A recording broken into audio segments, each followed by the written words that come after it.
বাস্তবতা বুঝুন। আজকে থেকে 1400 বছর আগে একটা সমাজ ছিল। এই সমাজের মধ্যে মানুষ আল্লাহর সাথে শিরক করত, মূর্তি পূজা করত, আল্লাহকে পাওয়ার জন্য লাত, ওজ্জা, হবল, মানাত এগুলোর পূজা করত। ওই সমাজেই অর্থনৈতিক জীবনে মানুষ সুদভিত্তিক অর্থনীতির সাথে সম্পৃক্ত ছিল, সবাই সুদ খেত। ওই সমাজেই যুব সমাজ মাদকের সাথে সম্পৃক্ত ছিল বেশিরভাগ। ওই সমাজেই মেয়েদের অধিকার দেওয়া হতো না, কোনো কোনো ক্ষেত্রে মেয়েদেরকে জীবন্ত কবরও দেওয়া হয়েছে। ওই সমাজেই সামান্য ইস্যু নিয়ে মানুষ দলে দলে বিভক্ত হয়ে যেত এবং গোত্রীয় হানাহানি, মারামারি, কাটাকাটিতে লিপ্ত হতো। উটকে পানি খাওয়ানোকে কেন্দ্র করে এমন যুদ্ধ শুরু হয়েছে, এটা 9 বছর চলেছে। ওই যুগটাকে আমরা বলি আইয়ামে জাহেলিয়া। কোন যুগটাকে? যে যুগে শিরক ছিল, যে যুগে সুদ ছিল, যে যুগে মাদক ছিল, যে যুগে নারীর অবমাননা ছিল এবং গোত্রীয় হানাহানি ছিল। এখন 1400 বছর পর থেকে বর্তমান যুগে চলে আসেন। এখন বর্তমান যুগের এই বর্তমান বিশ্বের প্রত্যেকটা রাষ্ট্রের পরতে পরতে শিরক আছে। বর্তমান বিশ্বের, বর্তমান অর্থ ব্যবস্থার, ব্যাংকিং সিস্টেমের পরতে পরতে সুদ আছে। বর্তমান যুব সমাজের বেশিরভাগই কোনো না কোনোভাবে মাদক দ্রব্যের সাথে সম্পৃক্ত আছে। বর্তমান নারী জাতির মধ্যে অবমাননা তো আছেই, নিজেরাই নিজেদের সম্মান রক্ষা করতে পারি না। আর বর্তমান সভ্যতায়, এই যুগে, এই বিশ্বে গোত্রীয় হানাহানি রাষ্ট্রীয় এবং বৈশ্বিক হানাহানিতে রূপ নিয়েছে। আইয়ামে জাহিলিয়াতের কোনো সুন্নত এখন পরিবর্তিত হয় নাই, সব কিছু এখনও আছে। কিন্তু ওই আইয়ামে জাহিলিয়াতে আল্লাহ পাক মানুষের প্রতি দয়া করে নাজিল করেছিলেন কোরআনের মতো কিতাব, সুবহানাল্লাহ। এবং মানব জাতির প্রতি দয়া করে আল্লাহ পাক পাঠিয়েছিলেন নবী মুহাম্মদ সাল্লাল্লাহু আলাইহি ওয়াসাল্লামের মতো রাসূল, সুবহানাল্লাহ। আমরা সেই কিতাবের অনুসারী, সেই রাসূলের অনুসারী। সেই রাসূল আইয়ামে জাহিলিয়াতের মতো পরিবেশেই বড় হয়েছেন, কিন্তু নিজে কখনো জাহিলিয়াতের সাথে জড়ান নাই। তাহলে আজকে আমরা যারা এই সমাজের সভ্যতায় বাস করি, যুগের দোহাই দিয়ে, সমাজের দোহাই দিয়ে পাপে লিপ্ত হওয়ার কোনো সুযোগ নেই। ওই যুগে আবু বকর সিদ্দিক ছিলেন। নবুয়ত আসার আগে, কোরআন নাজিল হওয়ার আগে, তখন আবু বকর সিদ্দিকই ছিলেন। তিনি ওই যুগেও পাপের মধ্যে যাননি। তিনি মদের সাথে সম্পৃক্ত ছিলেন না, সুদের সাথে সম্পৃক্ত ছিলেন না, মূর্তি পূজা করতেন না। তাহলে এখনো সময়ের দোহাই দিয়ে পাপে লিপ্ত হওয়ার সুযোগ নাই। ওই আইয়ামে জাহিলিয়াতে বড় হয়ে নবী সাল্লাল্লাহু আলাইহি ওয়াসাল্লামের ফিকির ছিল কিভাবে সমাজ পরিবর্তন করা যায়। এই চিন্তা নবী হওয়ার পরেই তার মাথায় এসেছে এমন নয়, নবী হওয়ার আগে থেকেই তার মাথায় চিন্তা ছিল মানুষকে কিভাবে সৎপথে ফেরানো যায়। এই ফিকির থেকে তিনি গাড়ে হেরায় বসে থাকতেন, কারণ সমাজ নোংরামির মধ্যে চলতো, এই নোংরামি তার ভালো লাগতো না। আপনিও যখন আল্লাহর পথে ফিরে আসবেন, এই আশপাশের কনসার্ট, মদের বার, মেয়েদের বেপরদামি, এগুলো আপনারও ভালো লাগবে না। যখন মানুষ আলোর সন্ধান পায়, অন্ধকার তার কাছে ভালো লাগে না। তো নবী সাল্লাল্লাহু আলাইহি ওয়াসাল্লাম ওই যুগে নবী হওয়ার আগেও এই ফিকিরেই চলাফেরা করতেন। যুবক বয়সে তৈরি করেছিলেন হিলফুল ফুজর। কোন বয়সে? যুবক বয়সে। আর এখনকার যুব সমাজ হিলফুল ফুজর দূরের কথা, এখন টিকটক ফুজুর শুরু করেছে। হ্যাঁ, সবার কথা বলছি না, ইল্লা মাশাআল্লাহ। ইয়াং জেনারেশনের বেশিরভাগই কয়েকটা বিষয়ের পিছনে ছোটে। এক, জীবনের কোনো উদ্দেশ্য নাই, খাওয়া দাওয়া ফুর্তি করো। 2, নারী জাতি, গার্লফ্রেন্ড। 3, মাদক, হতাশা থেকে মাদকে বা সঙ্গদোষ থেকে। 4, এখন পলিটিক্যাল পাওয়ার অ্যাচিভ করতে পারলে পরবর্তীতে বড় কিছু হব, এই চিন্তা। এই 4-5টা চিন্তার বাইরে আর চিন্তা নাই। অথচ নবী সাল্লাল্লাহু আলাইহি ওয়াসাল্লাম তরুণ বয়সে মানুষকে অন্ধকার থেকে আলোর দিকে আনার ফিকিরে হিলফুল ফুজর তৈরি করেছিলেন। যখন তিনি নবী হন নাই, তখনই সমাজের প্রভাবও পড়েছিল। এক পর্যায়ে আল্লাহ পাক ওহী নাজিল করলেন, ইকরা বিসমি রাব্বিকাল্লাযী খালাক। আল্লাহ পাক পড়াশোনার আয়াত দিয়ে ওহী নাজিল শুরু করলেন। আল্লাহ পাক বললেন না যে মূর্তি পূজা করো না, নামাজ পড়ো, সুদ খেও না, জেনার কাছেও যেও না, এরকম ওহী আল্লাহ পাক প্রথমে নাজিল করলেন না। আল্লাহ পাক প্রথম নাজিল করলেন পড়াশোনা, জ্ঞান অর্জন, ইলম অর্জন সংক্রান্ত আয়াত। এখন আমরা এই যুগে দিন প্রতিষ্ঠা করতে চাই, স্বপ্ন দেখি, শহীদ হওয়ার লালস মানে বাসনা মনের মধ্যে থাকে, কিন্তু কোরআন তেলাওয়াত করা শিখবো এই ফিকির আমার মধ্যে থাকে না। হাদিস পড়া শিখবো এই ফিকির থাকে না। ওলামায়ে কেরামের কাছে গিয়ে একটু পড়াশোনা করব, 3 মাস 4 মাস 1 বছর, এই ফিকির নাই। অথচ প্রথম ওহী নাজিল হলো জ্ঞানতাত্ত্বিক। ইলমের বিপ্লব না ঘটাতে পারলে আপনি সমাজ পরিবর্তন করতে পারবেন না। কোন জ্ঞান? যে জ্ঞান মানুষকে আল্লাহর দিকে নিয়ে যায়, সেই জ্ঞান নয় যে জ্ঞান মানুষকে আল্লাহ থেকে দূরে সরায়।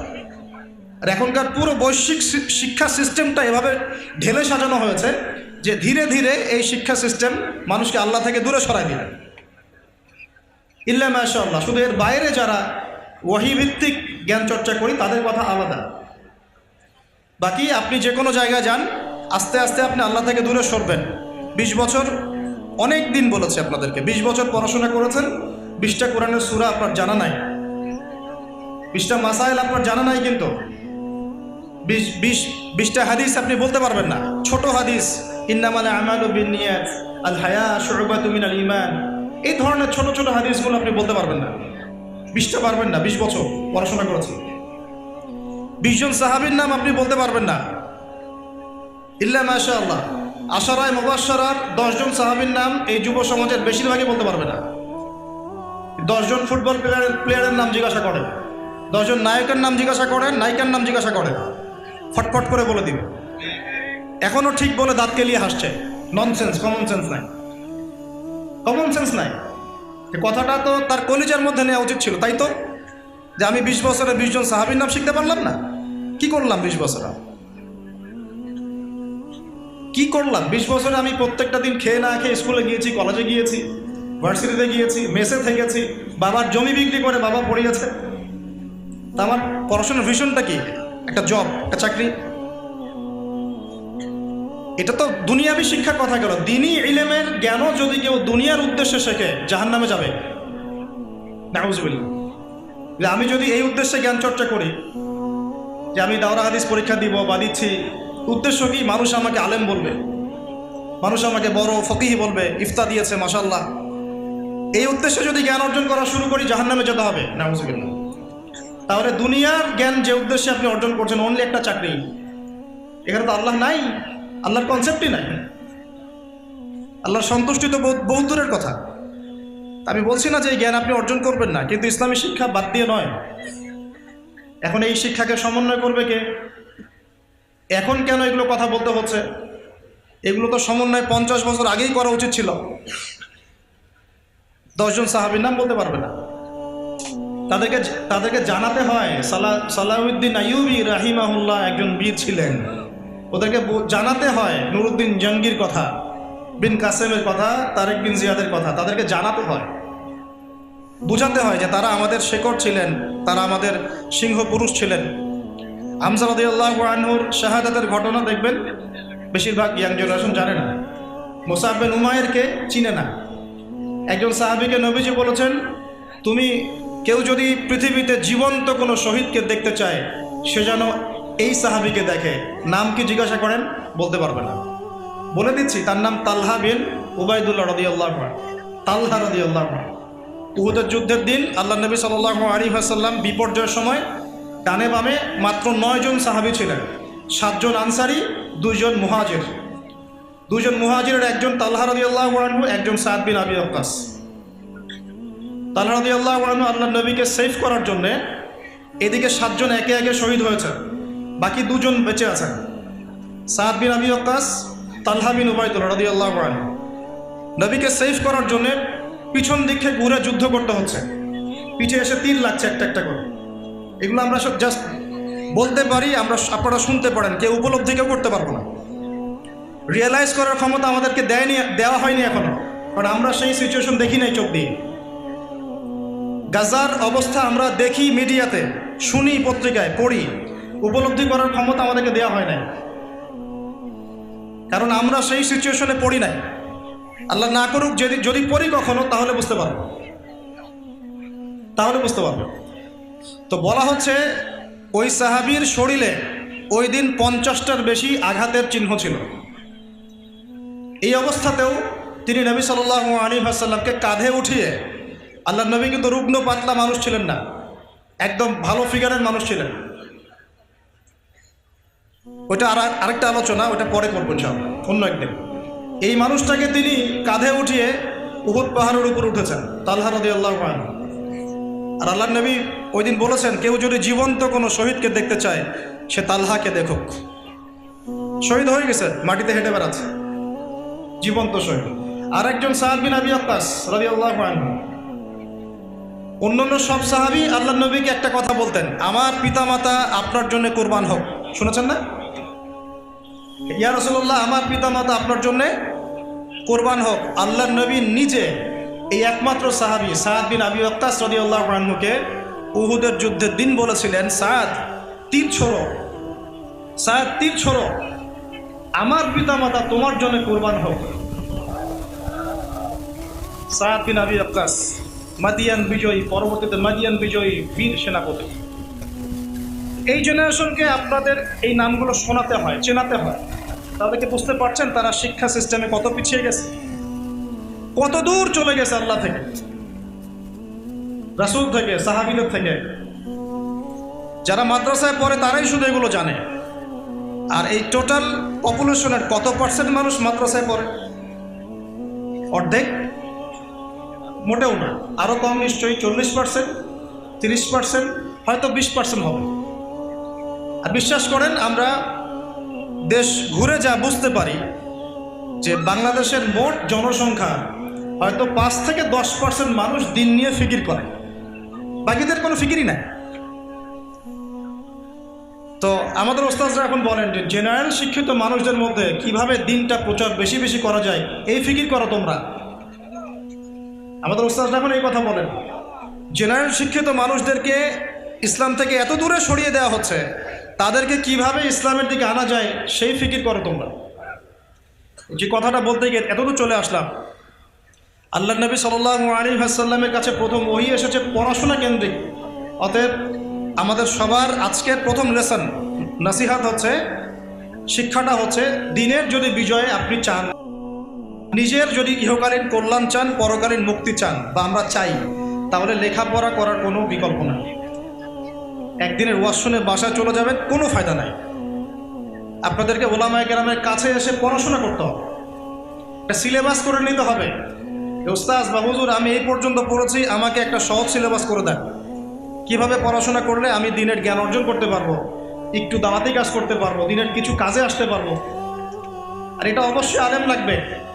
ওলামায়ে কেরাম ছাড়া একা একা যদি চলতে চান, তাহলে ওই যে অনলাইনের ব্রাদার্স সিস্টার্সদের মতো হয়ে যাবে। ইশারা দিলাম, বুঝে না। গরুর লেজ ছাগলের পাছায় লাগাই দিবেন, ছাগলের লেজ গরুর পাছায় লাগাই দেবেন, এই কাজ করেন। কারণ হকপন্থী ওলামায়ে কেরামদের সাথে সম্পৃক্ত না থাকলে নিজের বুঝ অনুযায়ী সে চলা শুরু করবে, তখন তার দ্বারা উম্মতের খেদমতের জায়গায় গোমরাহির সুযোগ আছে। আল্লাহ পাক আমাদেরকে হকপন্থী আলেম চেনার তৌফিক দান করুন, সহবত নসিব করুন। আর আপনি ঘর থেকে বের না হলে আল্লাহ পথ দেখাবেন না, আপনাকে বেরোতে হবে, খুঁজতে হবে। এক ভাই বলছে রংপুরের একটা মাহফিলের যে রংপুরে তো আমি কোনো এরকম রিনাউন্ড কোনো আলেমকে পাচ্ছি না, কি করবো? তো বললাম, সারা দেশ খোঁজো, ঘুরো, দেশের যেখানে পাবো সেখানে যেতে হবে। প্রয়োজনে সে আলেমের সাথে সম্পৃক্ত রাখার জন্যে তোমাকে ওইখানেই পড়াশোনা করতে হবে, আশপাশে চাকরি বাকরির ব্যবস্থা করতে হবে। এই ফিকির তো আমার, তারও না আমার, গন্তব্য আমার। এটাকে আসমান থেকে মান্না সালোয়ার মতো পড়বে? অতএব প্রথম নসিহাত, দ্বীনি ইলমের চর্চা বাড়িয়ে দেন। আমি আপনাকে ফকিহ হতে বলছি না, মুহাদ্দিস মুফতি হতে বলছি না, বলছি বেসিক পড়াশোনা করেন, আদারওয়াইজ আপনি দিন থেকে ছিটকে যাবেন। আর পড়াশোনা করার এটা প্ল্যাটফর্ম না, এটা পড়াশোনা করার কোনো প্ল্যাটফর্ম না। এই ফেসবুক, ইউটিউব, এটা পড়াশোনা করার কোনো প্ল্যাটফর্ম না। এখানে শুধুমাত্র এখন ফিতনা ছড়ানো হচ্ছে। আপনি যদি বলেন ভাই আপনার লেকচার শুনি ইউটিউবে, ফেসবুকে, আরও বড় বড় আলেমদের লেকচার শুনি, আমি স্বীকার করছি, এটা আমি স্বীকার করছি, কিন্তু এই 10% উপকারিতার চাইতে এখানে 90% ফিতনা আছে। আর ওই ফিতনাটাকে চিহ্নিত করার ইলম, জ্ঞানের গভীরতা যদি আপনার না থাকে, তাহলে আপনি বিভ্রান্ত হয়ে যাবেন। একই বিষয়ে 10 রকম 10টা কথা বলছেন, মানুষকে ইস্যু পাগল বানিয়ে রেখে দেওয়া হয়েছে। সুবহানাল্লাহ, গাজা ইস্যু চলাকালীনও আমরা এমন এমন ইস্যু নিয়ে এখন মাঠ গরম করে বসে আছি, যেগুলো নিয়ে এখন কথা না বললেও হতো। আমাদের কমন সেন্স একদম নিচের পর্যায়ে নেমে গেছে। বাসার পাশে আগুন লেগেছে আর আমরা এখানে ইখতিলাফি মাসআলা নিয়ে ঝগড়া করছি। উম্মার উপর বিপদ এসেছে, কাফেররা যুদ্ধ লঞ্চ করেছে, কাফেররা ক্রুসেড লঞ্চ করেছে, আমরা এখন ইখতিলাফি মাসআলা নিয়ে ঝগড়া করছি। এখন হাত বাঁধাই ফিক্স করতে পারলাম না। আর কিছু মানুষ আছে, সমাজে কিছু মানুষ আছে বা তাদেরকে ছড়িয়ে দেওয়া হয়েছে, যাতে আপনারা মূল লক্ষ্য গন্তব্য থেকে সরে যান, ছোট ছোট বিষয় নিয়ে ব্যস্ত হয়ে পড়েন। সুবহানাল্লাহ, আমি এই ব্যাপারটা নিয়ে খুবই হতাশ। ইস্যু পাগল হবেন না, এই উম্মতের জন্য সবচেয়ে বড় ফিতনা হচ্ছে ইস্যু বাজরা। ইস্যু পাগল হবেন না, মূল জায়গায় থাকেন। মূল জায়গাগুলো আমরা আজকে আলোচনা করবো ইনশাআল্লাহ। আইয়ামে জাহিলিয়াত থেকে শুরু করেছে। দেখেন, এই জাহিলি যুগটাকে বর্তমান বিশ্বের সাথে মেলানো যায়, 100% মিলে যাবে। বরং ওই সময়কার জাহিলিয়াতের চাইতে এই সময়কার জাহিলিয়াত আরো অনেক বেশি। ওই সময় সুদ ছিল মক্কা মদিনায়, জাজিরাতুল আরবের মধ্যে। এখন সুদ হচ্ছে পুরো বিশ্বের মধ্যে। তাহলে কোনটা বড় কোনটা ছোট বলেন? এবার আসেন, ওই যুগে নবী সাল্লাল্লাহু আলাইহি ওয়াসাল্লাম কি করলেন? নবী হওয়ার পরে প্রথম 3 বছর গোপনে গোপনে দাওয়াত দিয়েছেন। কত বছর? 23 বছরের জীবন।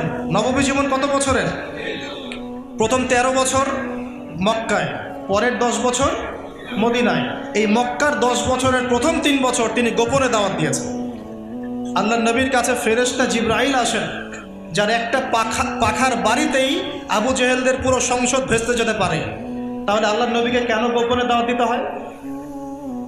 এটাই সুন্নাহ, এটাই হিকমা, এটাই হচ্ছে উসওয়াতুল হাসানা। আল্লাহ পাক নবী সাল্লাল্লাহু আলাইহি ওয়াসাল্লামের মাধ্যমে যা যা ঘটিয়েছেন, এটা আমাদের শিক্ষার জন্য। কাদের জন্য? এবং স্বয়ং নবী সাল্লাল্লাহু আলাইহি ওয়াসাল্লাম যে ত্যাগ তিতিক্ষা কষ্ট সহ্য করেছেন দিনের পথে, এটা তার জন্য নয়, আমাদের জন্য। আল্লাহ নবী সাল্লাল্লাহু আলাইহি ওয়াসাল্লাম তো মাকামে মাহমুদে যাবেন, তার আগেও কোনো গুনাহ নাই, পরেও কোনো গুনাহ নাই। এত কষ্ট তিনি কেন স্বীকার করলেন বলেন? আমাদের জন্য, আমাদের জন্য। এটা আপনি বুঝবেন, একটা এক্সাম্পল দিয়ে বুঝবেন। একটা পরিবারে একজন কর্তা আছেন, চাকরি বাকরি করেন, ব্যবসা করেন, তারপরে পরিবারের চাপ ফেস করেন, পরিবারের পরিবেশ ভালো থাকে না, কষ্ট সহ্য করেন। জিজ্ঞাসা করে দেখবেন তাকে, আপনি এত কষ্ট কেন করছেন? বলবে আমি সন্তানের জন্য করছি। কিসের জন্যে? সন্তানের জন্য। এখান থেকে একটু বুঝে নেন, নবী সাল্লাল্লাহু আলাইহি ওয়াসাল্লামের এই পুরো পরিশ্রম, শ্রম, ত্যাগ তিতিক্ষা মূলত কাদের জন্য? উম্মতের জন্য। তো প্রথম 3 বছর গোপনে দাওয়াত দিয়েছেন। ওই 3 বছরে আবু বকর, ওসমান, তারপরে সাদ বিন আবি ওয়াক্কাস, তালহা রাদিয়াল্লাহু আনহু, আব্দুল্লাহ বিন জুবাইর বিন আওয়াম, এইরকম বড় বড় সাহাবীরা ইসলাম কবুল করেছে প্রথম 3 বছর। 4র্থ থেকে 10ম প্রকাশ্যে দাওয়াত দেওয়া শুরু করেছেন। যখনই প্রকাশ্যে দাওয়াতি কাজ শুরু করেছেন, তখনই অবর্ণনীয় নির্যাতন নেমে এসেছে। আমি বলেছি তাকে প্রায় 15 বার হত্যা করার চেষ্টা করা হয়েছে। মানুষটাকে প্রায় 15-16টা গালি দিয়েছে, যার আগেও কোনো গুনাহ নাই, পরেও কোনো গুনাহ নাই। বেলাল রাদিয়াল্লাহু আনহুর নির্যাতনের ঘটনা আপনারা জানেন। রৌদ্রের মধ্যে শুইয়ে দেওয়া হয়েছে, পিঠের মধ্যে চাবুক মারা হয়েছে, আর তিনি বলেছেন শুধু আহাদুন আহাদ, যিনি এক তিনি এক। আল্লাহ পাকের কাছে এত পছন্দ হয়েছে শব্দটা, আল্লাহ পাক নিজের ডেফিনেশন দিয়েছেন, আল্লাহ কে? কুল হু আল্লাহু আহাদ, বলুন আল্লাহ হচ্ছেন আহাদ।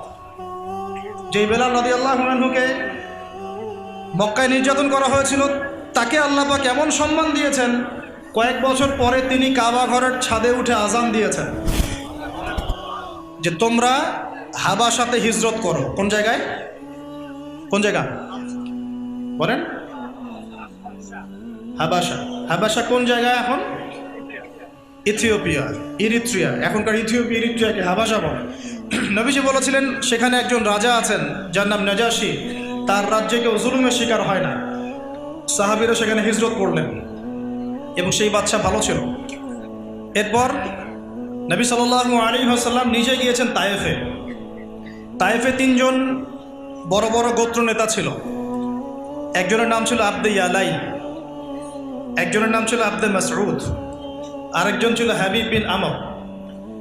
তিনি এই আশায় গিয়েছিলেন যে মক্কাবাসী যেহেতু ইসলাম কবুল করছে না, তায়েফবাসী যদি ইসলামের পক্ষে চলে আসে তাহলে একটা পলিটিক্যাল সাপোর্ট পাওয়া যাবে।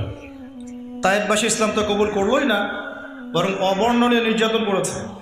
আল্লাহ নবী সাল্লাল্লাহু আলাইহি ওয়াসাল্লামের রক্ত দিয়ে জুতা পর্যন্ত আটকে গিয়েছিল। আমাদের নবীকে এইভাবে মানুষ নির্যাতন করেছে, আমাদের নবীকে।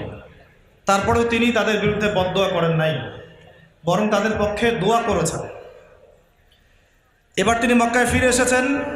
প্রথম এই 4 থেকে 10 বছরের মধ্যে যত দাওয়াতটা বেগবান হয়েছে, ততই সমাজের মধ্যে কনফ্লিক্ট বৃদ্ধি পেয়েছে, হক আর বাতিলের দ্বন্দ্ব। এক পর্যায়ে মক্কায় আল্লাহ পাক ইসলামকে শক্তিশালী করেছেন যখন হামজা এবং ওমরের মতো কিছু সাহাবী ইসলাম কবুল করেছে। এখনও এই বিশ্বে এই ইসলামের দুরবস্থা কেটে যাবে যখন হামজা আর ওমরদের মতো মানুষ ইসলামের দিকে আসবে। যখন হামজা এবং ওমর রাদিয়াল্লাহু আনহুমা তারা ইসলামের দিকে এসেছেন, তারা একাই 100 জনের কাজ করেছেন, ওয়ান ম্যান আর্মি, একাই। তখন সরাসরি ইসলামকে আঘাত করার মতো সাহস তারা দেখায় নাই। এরপর নবী সাল্লাল্লাহু আলাইহি ওয়াসাল্লাম নবুয়তের 11, 12, 13 এই 3 বছরে চাচা আবু তলেবকে হারালেন, স্ত্রী খাদিজা রাদিয়াল্লাহু আনহাকে হারালেন। এর মধ্যে মেরাজের ঘটনাও ঘটল এবং ইয়াসরিব থেকে দফায় দফায় কিছু যুবক এসে ইসলাম কবুল করল। ইয়াসরিব কোন জায়গা? মদিনা। তৎকালীন নাম ছিল কি? ইয়াসরিব। প্রথমে 6 জন এসেছে, তারপর 12 জন, তারপর 75 জন। যখন 12 জন এসে বায়াত করে চলে গেছে, ওই 12 জনের সাথে আল্লাহ নবী সাল্লাল্লাহু আলাইহি ওয়াসাল্লাম মুসআব বিন উমাইর, ওই যে সাহাবীর নাম বললাম, তাকে পাঠিয়ে দিয়েছেন মদিনায়, তুমি গিয়ে দাওয়াতি কাজ করো। আমাদের প্রত্যেক দায়ীকে এখন মুসআব বিন উমাইরের মতো হতে হবে। আল্লাহ পাক তৌফিক দান করুন। তিনি গিয়ে মদিনায় এমন দাওয়াতি কাজ করলেন, আল্লাহ পাক এমন কবুলিয়ত দিয়েছিলেন মাশাআল্লাহ, যে 1 বছরের মধ্যে 75টা ফ্যামিলি ইসলাম কবুল করেছে।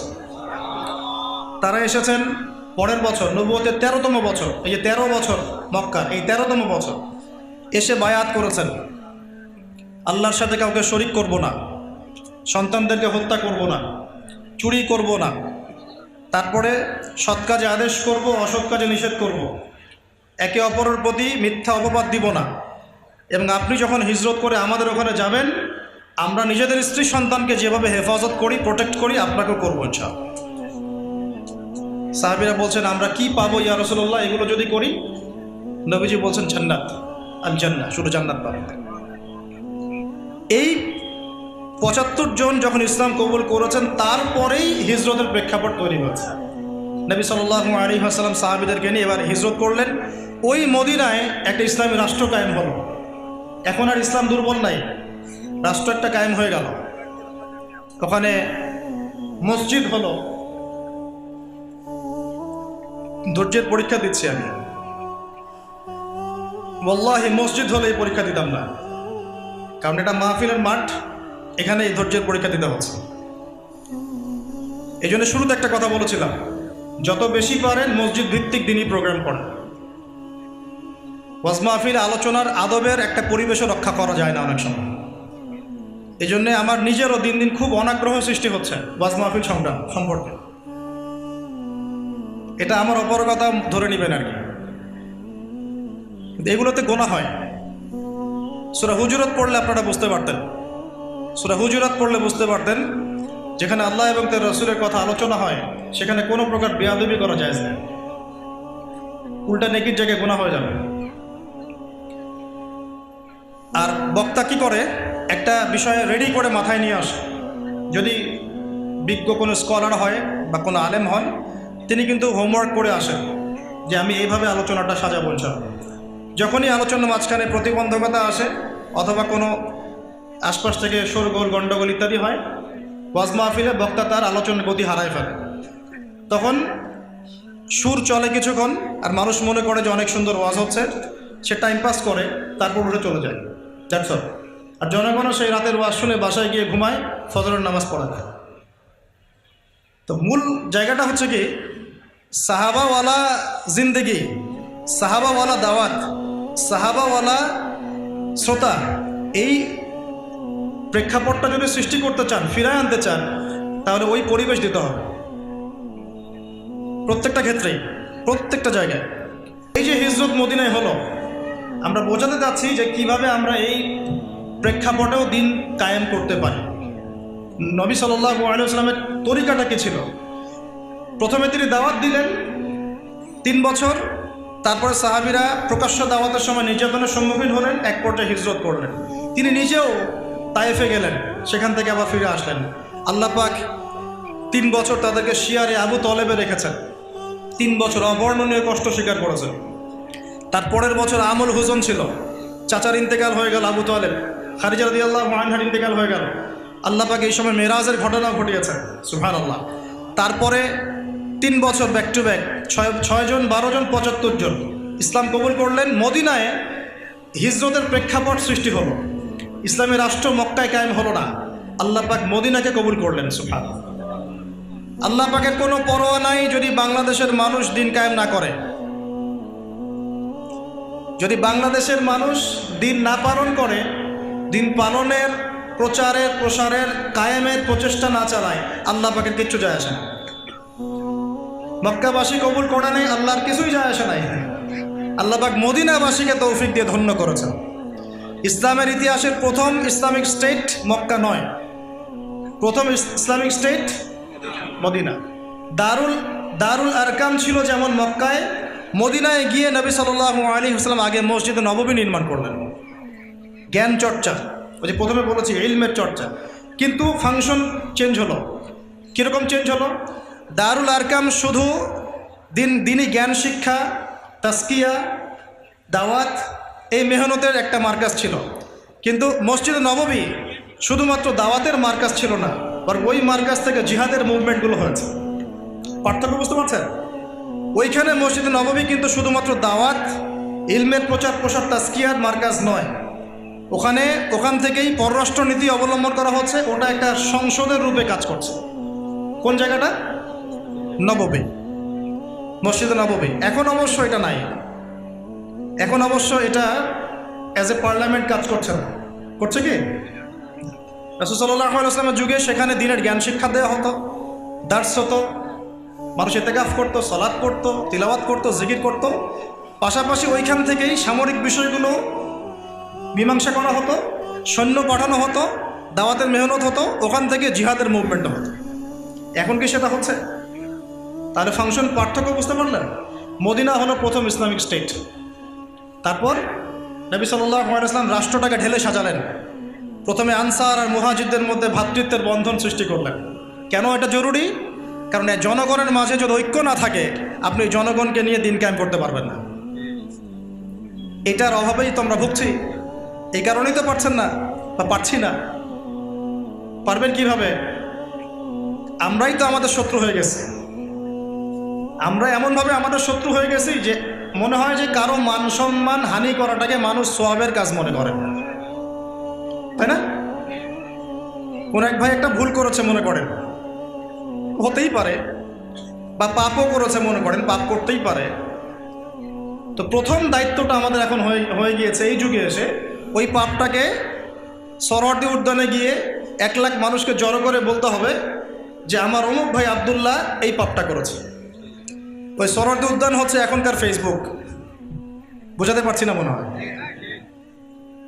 আপনার এক ভাই ভুল করেছে, আপনি তাকে কিছু বললেন না, তাকে নকও করলেন না, ভুল সংশোধনও করলেন না, তাকে বললেন না যে ভাই আপনার এই কাজটা ভুল হচ্ছে, আপনি ইসলাহ করলে ভালো হয়। সে জানলও না, বরং আপনি 1 লাখ মানুষের সামনে গিয়ে বললেন, এই শোনো, আমার অমুক ভাই আব্দুল্লাহ এই ভুল করেছে। কত বড় ননসেন্স আপনি চিন্তা করেন, কত বড় কমন সেন্সিন একজন মানুষ, আনকালচার্ড, আনসিভিলাইজড। আমার ওয়ার্ডগুলোতে রাগ করতেছেন? এক ভাই, ওই যে ভাই মাথা নাড়ছেন, ধরেন মনে করেন এক্সাম্পল দিচ্ছি যে ভাই একটা ভুল করেছে, নাকি কেউ ভুল করবে না? এমন একজন মানুষ দেখান, একজন আলেম দেখান যিনি ভুল করেন নাই। সাহাবীদের যুগে সাহাবীদের দ্বারা ভুল হয়নি, হয় না? তো নবী সাল্লাল্লাহু আলাইহি ওয়াসাল্লামের কোনো সাহাবী যখন ভুল করতেন, নবী সাল্লাল্লাহু আলাইহি ওয়াসাল্লাম নিশ্চয়ই মিম্বরে দাঁড়িয়ে বলতেন নাউজুবিল্লাহ যে শোনো আমার অমুক সাহাবী এই ভুল করেছে, বলতেন? বরং সর্বোচ্চ তিনি বলতেন কিছু কিছু মানুষ এরকমটা ভাবছে, এটা বলতেন। কিছু কিছু মানুষ এই কাজ করছে, তারা যেন এই কাজ থেকে বিরত থাকে। কখনো বলতেন না যে আমার অমুক সাহাবী, এই শোনো অমুক তুমি এই কাজ করেছো। আজকে আমরা পুরো আনকালচার্ড, অসামাজিক কিছু মানুষের অ্যাক্টিভিটিস দেখলে মনে হয় ফেসবুকে যে উম্মতের ভুল ধরার দায়িত্ব তাকে দেয়া হয়েছে, আর তাকে মনে হয় ইলহাম করা হয়েছে তো খুঁজে খুঁজে বের করবা যে আলেমগণ, দায়ীগণ, পীর সাহেবরা, হ্যাঁ, মুরব্বিয়ানে কেরাম, আমাদের ওলামায়ে কেরাম, কে কোন জায়গায় কি ভুল করলো সেটা তুমি সবার আগে দেখবা, সবার আগে ফেসবুকে এসে বলবা। যে সবার আগে বলতে পারবে তার জন্য 1000 নাকি, দ্বিতীয়বার যে বলতে পারবে তার জন্য 900 নাকি, তৃতীয়বার বলতে পারবে তার জন্য 800 নাকি। ভাবখানা এরকম আর কি, পুরা আনকালচার্ড মানুষ। অথচ যার ব্যাপারে সমালোচনাটা হচ্ছে তাকে কিন্তু সে গিয়ে ইনফর্ম করে নাই যে ওস্তাদ বা সাহেব বা ভাই এই প্রবলেমটা হচ্ছে, আপনি কি এটা সলভ করবেন কিনা, বা পরের লেকচারে বলে দিয়েন, বা পরের অ্যাক্টিভিটিসে আপনি এটা ক্লিয়ার করে দিয়েন। এই জিনিসটা আমাদেরকে অসামাজিক বানিয়ে ফেলছে, অসামাজিক ভাবখানা এমন যে সর্বপ্রথম যদি আমি ভুলটা ধরতে পারি তাহলে আল্লাহর কাছে বহুত বড় মর্তবা পাবো, এবং জনসমক্ষে এটা প্রচার করাটা বড় নেকির কাজ। এর দ্বারা উম্মতের বড় খেদমত হয়ে যাচ্ছে। আদতে কি হচ্ছে শোনেন, আদতে আম জনসাধারণের ইসলাম চর্চা, ওলামায়ে কেরাম, বক্তা, দায়ীদের সম্পর্কে বিরূপ ধারণা সৃষ্টি হচ্ছে। এটা বোঝার মতো হিকমত আল্লাহ আপনাকে দেয় না, কারণ নাম শুধু সুপুরুষদের মতো রাখলেই তো হয় না, ভিতরটাও সুপুরুষের মতো হতে হয়। বাইরে ভাবখানা দেখলে মনে হচ্ছে যে আমরা আমাদের তাকওয়া পরহেজগারিতা জাহির করার জন্য ফেসবুককে পেয়েছি। ফেসবুকে সবাই খুব পরহেজগার, খুব আল্লাহওয়ালা, সারা জীবনে যা করুক না কেন ফেসবুকে খুব পরহেজগার, মাশাআল্লাহ, ওখানে কোনো পাপই নাই। ভাবখানা এরকম আর। এতে কি হচ্ছে জানেন, আল্লাহ রাব্বুল আলামিন আপনার সম্মান কমিয়ে দিবেন, এবং যে ব্যক্তির নামে আপনি এই গীবত রচনা করছেন সে যদি অপরাধী না হয় তাহলে কাল কিয়ামতের মাঠে আপনার ভয়াবহ অবস্থা হবে, মারাত্মক অবস্থা হবে। ওই দিন এই ঋণ আপনি শোধ করতে পারবেন না। মাঝখান থেকে এতগুলো কেন কথা বললাম জানেন? উম্মার ঐক্য বিনষ্ট হচ্ছে এই অসামাজিক কাজগুলোর কারণে।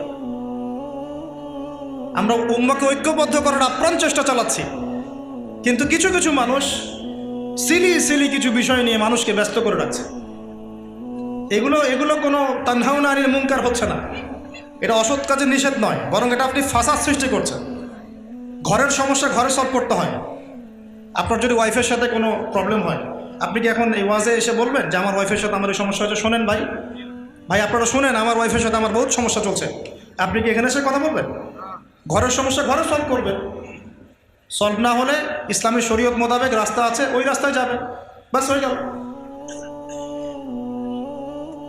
প্রত্যেক আলেমের বিরুদ্ধে, প্রত্যেক বক্তার বিরুদ্ধে, প্রত্যেক দায়ের বিরুদ্ধে এক শ্রেণীর মহল কাজ করতেছে।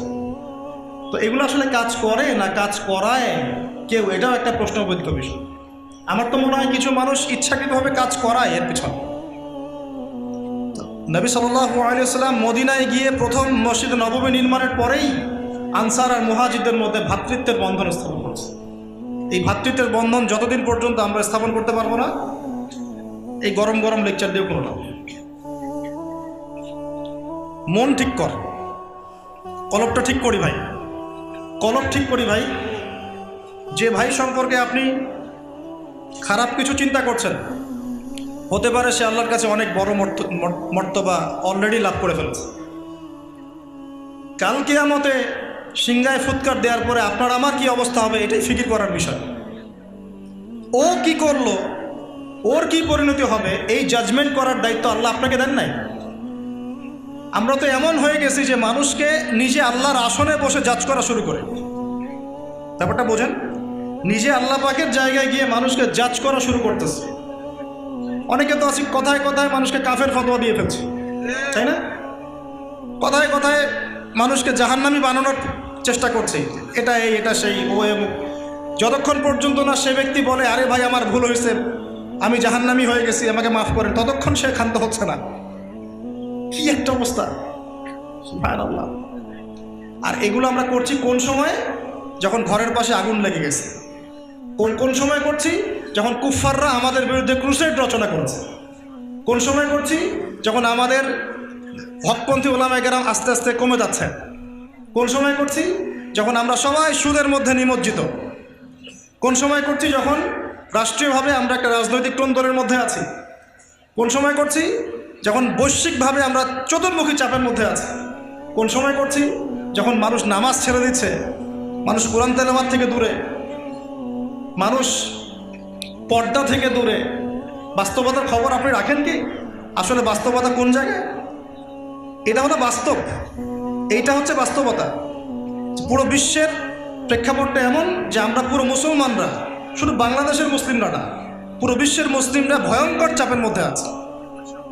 ওরা অর্থনৈতিক আগ্রাসনের মধ্যে রেখেছে, রাজনৈতিক চাপের মধ্যে রেখেছে। ওরা মুসলিমদের মাঝে আপোষে হানাহানি মারামারি লাগিয়ে রেখেছে। শিক্ষা থেকে ইসলাম উঠাচ্ছে, অর্থনীতির মধ্যে সুদ ঢুকাচ্ছে, সংস্কৃতির মধ্যে জেনা ঢুকাচ্ছে। এ সময় বসে বসে আমরা আমাদের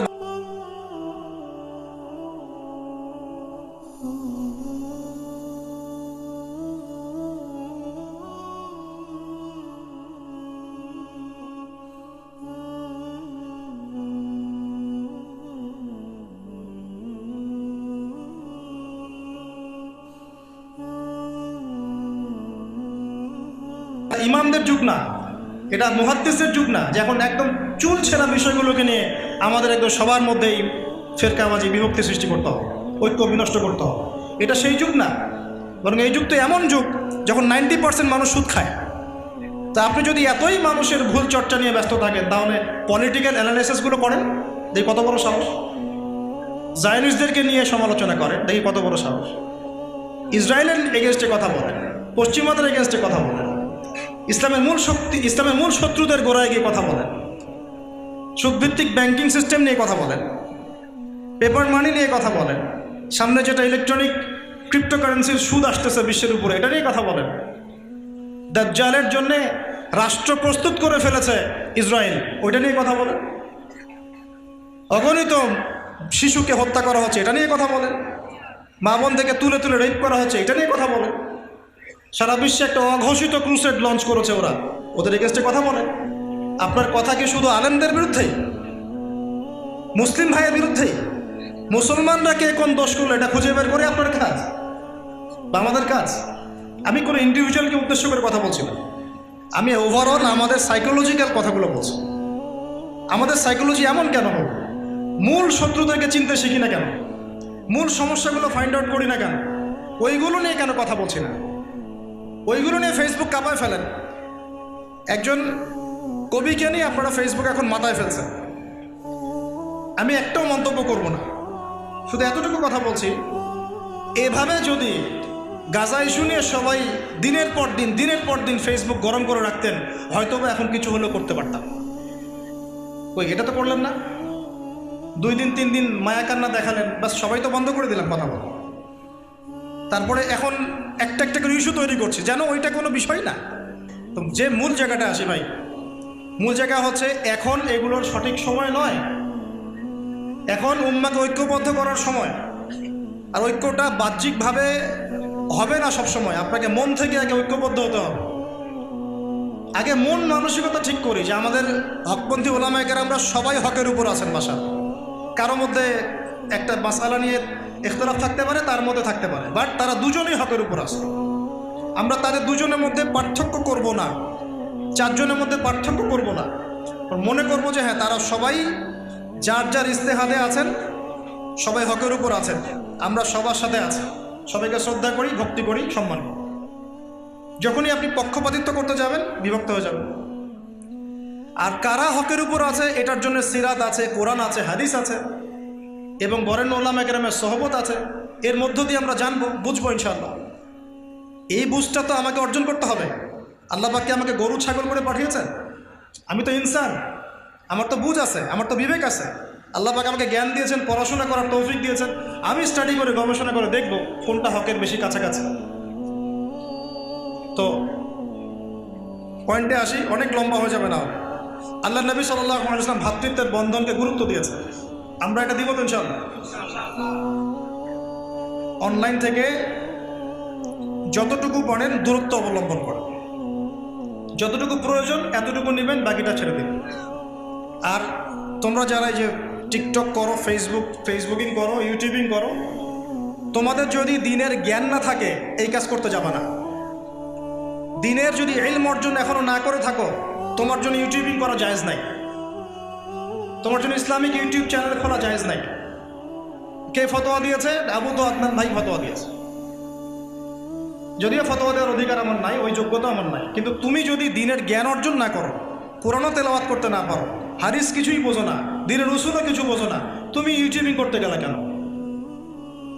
তুমি তো এমন কন্টেন্ট রেডি করবা যে কন্টেন্ট দিলে উম্মার মধ্যে আরো বিভক্তি সৃষ্টি হবে।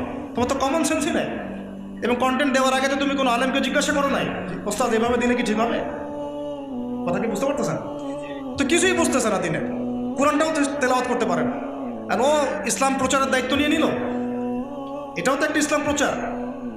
আমি যদি দিনের কোনো জ্ঞানই অর্জন না করি, আপনি কি আমাকে চেয়ারে বসতে দিবেন? বা এটা যোগ্যতা কি আমার থাকবে? এটা কি করা আমার উচিত হবে?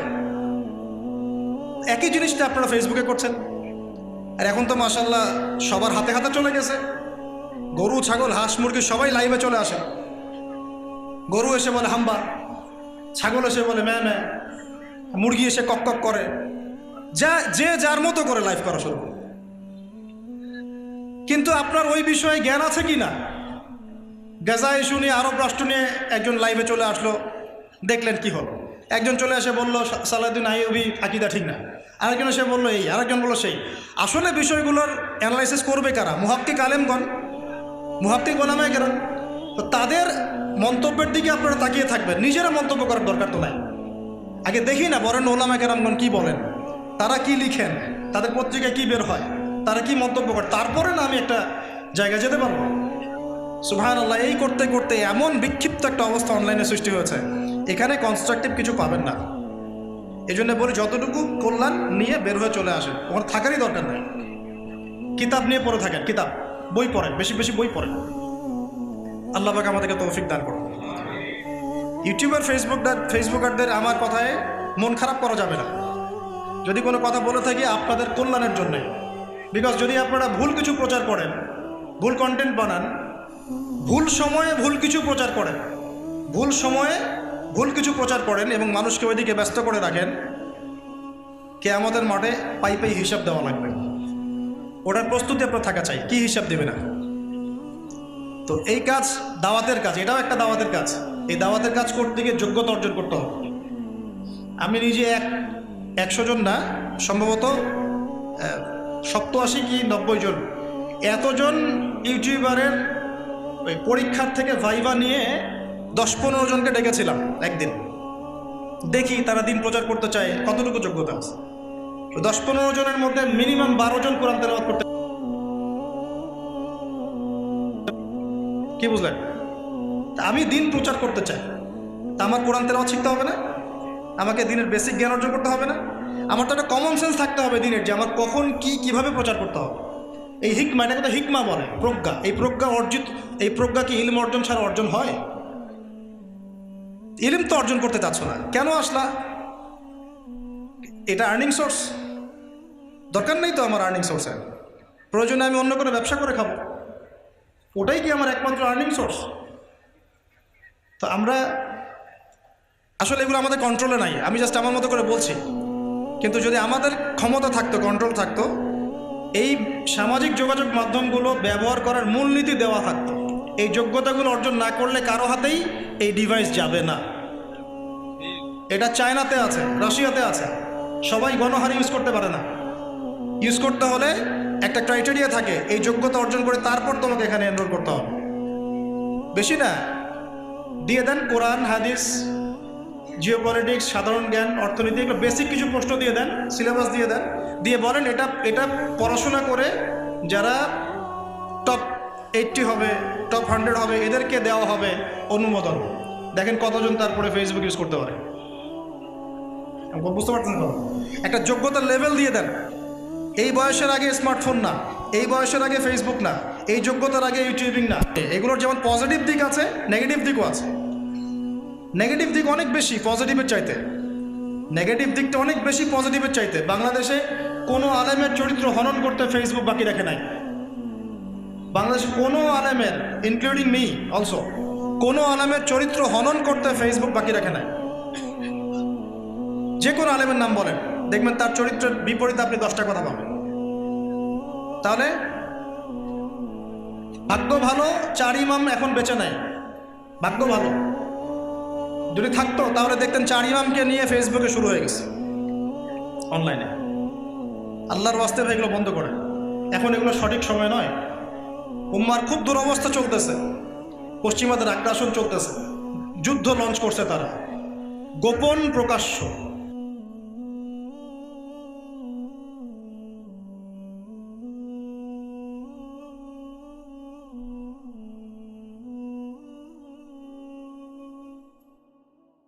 যুদ্ধ সবই তারা মুসলমানদের বিরুদ্ধে এখন লঞ্চ করেছে।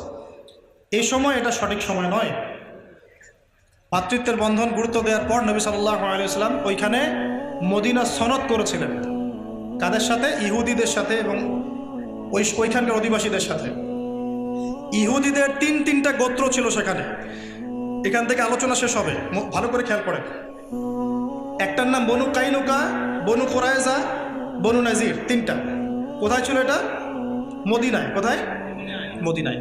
সনদের একটা গুরুত্বপূর্ণ ধারা ছিল যে আমাদের শত্রুদের বিরুদ্ধে তারা আমাদের বিরুদ্ধাচরণ করতে পারবে না। মানে আমাদের শত্রুদের বিরুদ্ধে তারা আমাদের সাথে কোনো গাদ্দারি করতে পারবে না। আমাদের সাথে মানে পায়ে পা মিলিয়ে, কাঁধে কাঁধ মিলিয়ে মদিনাকে ডিফেন্ড করতে হবে। এটা ছিল চুক্তি। আচ্ছা, এটা মাথায় রাখেন, চুক্তি ছিল এটা যে আমাদের শত্রুদের বিরুদ্ধে যদি কোনো শত্রু মদিনায় আক্রমণ করে তাহলে ইহুদি মুসলিম ওরা আমাদের সাথে মিলে শত্রুকে মোকাবেলা করবে। আমাদের শত্রুদের বিরুদ্ধে ওরা হাত মিলাতে পারবে না। এই ছিল ধারা একটা। এই ধারাটা মাথায় রাখেন। এবার একটু বোঝেন, নববী নির্মাণ, রাষ্ট্র কায়েম, সামরিক প্রশিক্ষণ, মদিনা সনদ, ভ্রাতৃত্বের বন্ধন, এগুলো করার পরেই শুরু হয়েছে গাজওয়ায়ে বদর, এখানে জয়লাভ, তারপরে উহুদ, ঠিক আছে, তারপরে খান্দাক, তারপরে আস্তে আস্তে এই যে হুদাইবিয়া সন্ধি, তারপরে খায়বার, তারপরে মক্কা বিজয়। মানে ওইখান থেকে পুরো মক্কা বিজয় সহ জাজিরাতুল আরবে বিজয়টা হয়েছে। তো নবী সাল্লাল্লাহু আলাইহি ওয়াসাল্লামের সুন্নাত ছিল এইটা, দাওয়াত, ইলমের প্রচার প্রসার, তাসকিয়া, জামাআ, ইমারা, একজন আমির, সেই আমিরের অধীনস্থ মানুষদের মধ্যে একটা ঐক্য, রাষ্ট্রীয় কাঠামো, সামরিক বাহিনী, সারিয়া, দাওয়াতের সাথে জিহাদ, কিতাল, তারপরে পররাষ্ট্র নীতি অবলম্বন করা, এক পর্যায়ে মক্কা বিজয়। একটা পয়েন্ট এখানে মিলাবেন, একটা পয়েন্টকে বাদ দিলে আপনি দিন কায়েম করতে পারবেন না। কথা বুঝতে পারছেন না? সিচুয়েশন ডিফার করবে। মদিনায় যেভাবে ছিল মক্কায় তেমন ছিল না। যখন মদিনা পেয়েছেন নবী সাল্লাল্লাহু আলাইহি ওয়াসাল্লাম তখন এইভাবে ইসলাম এগিয়ে গেছে। এখন ওই 3টা কম থেকে আমি আলোচনা শেষের দিকে আসবো। আমরা কি একটু বুঝতে পারলাম যে 23 বছরে নবী সাল্লাল্লাহু আলাইহি ওয়াসাল্লাম কীভাবে দিনটা প্রতিষ্ঠা করেছেন? 1 মিনিট দেখেন। প্রথমে গোপন দাওয়াত, জ্ঞানের বিপ্লব, দারুল আরকাম, সাহাবীদেরকে প্রশিক্ষিত করা, আধ্যাত্মিকভাবে ইমানের দিক থেকে মানুষ তৈরি করা। তারপরে প্রকাশ্য দাওয়াত, নির্যাতন সহ্য করা, সবর করা। মক্কায় আমরা অস্ত্র হাতে নেই নাই, মক্কায় অস্ত্র হাতে নেওয়া হয়নি, বরং নবীজি বলেছেন সাবরান আলা ইয়াসির, ধৈর্য ধরো, ধৈর্য ধরো ইয়াসির পরিবার, ইন্না মাউইদাকুমুল জান্নাহ, তোমাদের জন্য জান্নাত অপেক্ষা করছে। ওখানে ধৈর্যই ছিল তখন অস্ত্র। অশ্রু তখনকার অস্ত্র ছিল, অশ্রু মক্কার অস্ত্র ছিল। তারপরে তিনি দেখলেন যে না, সাহাবীদের নির্যাতন ব্যাপক বেড়ে গেছে, হিজরত করতে বললেন। এখানে হচ্ছে না, পরিবেশ নাই, চলে যাও আবিসিনিয়াতে। তিনি নিজেও তায়েফে ট্রাই করলেন, হলো না। তার চাচা আবু তালেব তিনিও ইন্তেকাল করলেন। কি পরিবেশ! 3 বছর বয়কট করে রেখে দিল। মেরাজ হলো। এবার আল্লাহ পাক টেবিলটা উল্টে দিলেন, মদিনা থেকে যুবকরা এসে ইসলাম কবুল করতে থাকলো, তারা সবাই যুবক। এবার মদিনায় গেলেন, আল্লাহ পাকের ভৌগোলিকত্বের কোনো পরোয়া নাই, আল্লাহ পাক বাংলাদেশে না হলে অন্য কোনো জায়গায় করবেন, ব্যাপারটা এরকম আর কি, আল্লাহ পাকের কোনো পরোয়া নাই। মদিনায় যাওয়ার পরে এখন ইসলাম আর দুর্বল না, শক্তিশালী। মসজিদ হলো, একটা জামা হলো, একটা ইমারা গড়ে উঠলো, একজন আমির কয়জন? একজন, ঠিক ওইটাই সামনে হবে ইনশাল্লাহ, ওয়ান আমির আল মাহদি, একজন নবী ঈসা ইবনে মারিয়াম, এরকম হবে আর কি, একাধিক না। তারপরে দায়িত্ব হয়তো বন্টন করে দেওয়া হবে। তারপর কি হলো? জামা, ইমারা, বায়া, দাওয়াতের সাথে সাথে জিহাদি মুভমেন্ট, আস্তে আস্তে আস্তে আস্তে দিন ছড়িয়ে পড়লো। হুদায়বিয়া সন্ধির পরে আমরা মক্কা আক্রমণ করলাম, মক্কা বিজয় করলাম। মক্কা আক্রমণটা কি দাওয়াতের মাধ্যমে হয়েছে? দাওয়াত দিয়ে মক্কা আক্রমণ হয়েছে না, ওটা ছিল সামরিক অভিযান। তো মাদানী জীবনে নবী সাল্লাল্লাহু আলাইহি ওয়াসাল্লাম প্রায় এরকম 90 থেকে 100টার মতো সামরিক অভিযান করেছে। 90 থেকে 100টা, দুই ভাগে ভাগ করা যায়, একগুলো সারিয়া, একগুলো গাজওয়া। সারিয়া কোনগুলো? যেগুলোতে নবী নিজে যান নাই, কাউকে দায়িত্ব দিয়েছেন। আর গাজওয়া সেগুলো যেগুলোতে তিনি নিজে সামন থেকে নেতৃত্ব দিয়েছেন, যেমন বদর, উহুদ, খন্দক ইত্যাদি। এই পদ্ধতিতে আরবের মধ্যে ওই আইয়ামে জাহিলিয়াতে 1400 বছর আগের ওই জাহিলি যুগে এভাবে দিন কায়েম হয়েছে। তো এখন আমরা কোন দিকে হাঁটছি?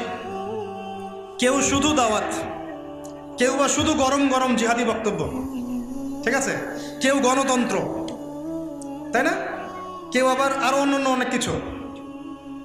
সত্যিকার অর্থে নবী সাল্লাল্লাহু আলাইহি ওয়াসাল্লামের সিরাত থেকে আমরা সরে যাচ্ছি। সিরাতের একটা অংশ ছেড়ে দিলেও আপনি দিন কায়েম করতে পারবেন না। আমার কথা কি বুঝতে পারছেন? এখন ওই যে তিনটা কওম, বনু কুরাইজা, কাইনুকা, নাজির, তাদের সাথে এখনকার বিশ্বের কি সম্পর্ক? মারাত্মক সম্পর্ক আছে, মারাত্মক। এটাই শেষ পয়েন্ট আজকের আলোচনা। এই জায়গা থেকে আপনি বোঝেন। এখন ওয়ার্ল্ড অ্যাফেয়ার্স আমরা শেষ করব, একটু ধৈর্য ধরেন। মদিনায় শান্তিপূর্ণ অবস্থা আছে, একজন মুসলিম নারী, যুবক ভাইরা খেয়াল করি, একজন মুসলিম নারী, কতজন? মাত্র একজন। কোনো হাজত হয়েছে, প্রয়োজন হয়েছে, তিনি গিয়েছেন বনু কাইনুকার বাজারে। কোথায়? এটা মদিনার ঘটনা, যখন শান্তি চুক্তি চলছে। শান্তি চুক্তি ওই ইহুদিদের সাথে সনদ আছে আমাদের, সনদের ধারাটা মনে আছে তো? আচ্ছা, গাদ্দারি করবে না, চুক্তি ভঙ্গ করবে না। সেই মহিলা গিয়েছেন, নারী সাহাবী রাদিয়াল্লাহু আনহা, এক স্বর্ণকারের দোকানে। স্বর্ণকার ছিল ইহুদি, আর ইহুদিদের সাথে স্বর্ণের কি সম্পর্ক? এখনও তো সব সোনা ইসরায়েলি জমা করছে। জায়নিস্টরা প্রথম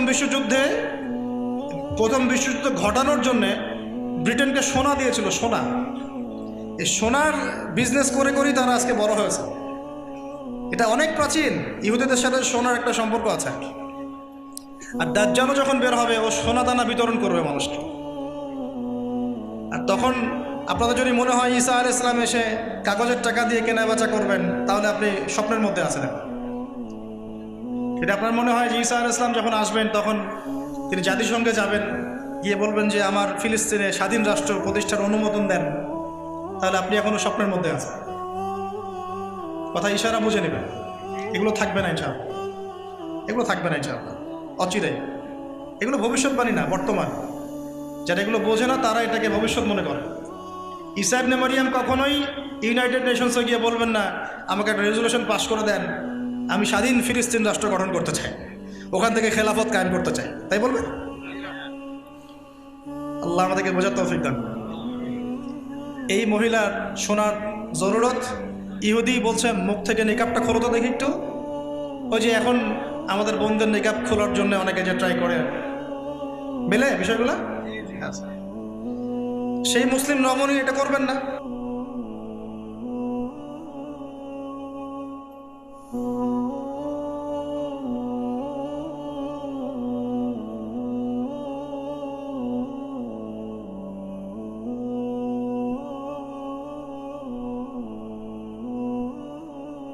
কোন কমের কথা বলছি? বনু কাইনুকা, বনু ওই 3 গোত্রের একটা, যেটা মদিনায় আছে। তো ওই আমাদের বোন, আমাদের সেই নারী সাহাবী রাদিয়াল্লাহু আনহা, তিনি খেয়াল করেন নাই, প্রয়োজন শেষে যখন উঠে গিয়েছেন, দাঁড়িয়েছেন, সতরের কিছু অংশ দেখা গিয়েছে। কয়জন নারী? একজন। চিৎকার করে উঠেছেন তিনি, স্বাভাবিক, বুঝতে পারছেন কি সিচুয়েশন হতে পারে। ওই চিৎকার শুনেছেন একজন মুসলিম যুবক সাহাবী, যিনি ওই বাজারে ছিলেন। কতজন? সংখ্যাগুলো ভালো করে মনে রাখেন, যে কোনো সিরাতের কিতাবে খুঁজে থাকবেন। কি হয়েছে? হ্যাঁ আমার ভাই, এই যে ইহুদি আমার সাথে কাজ করছে।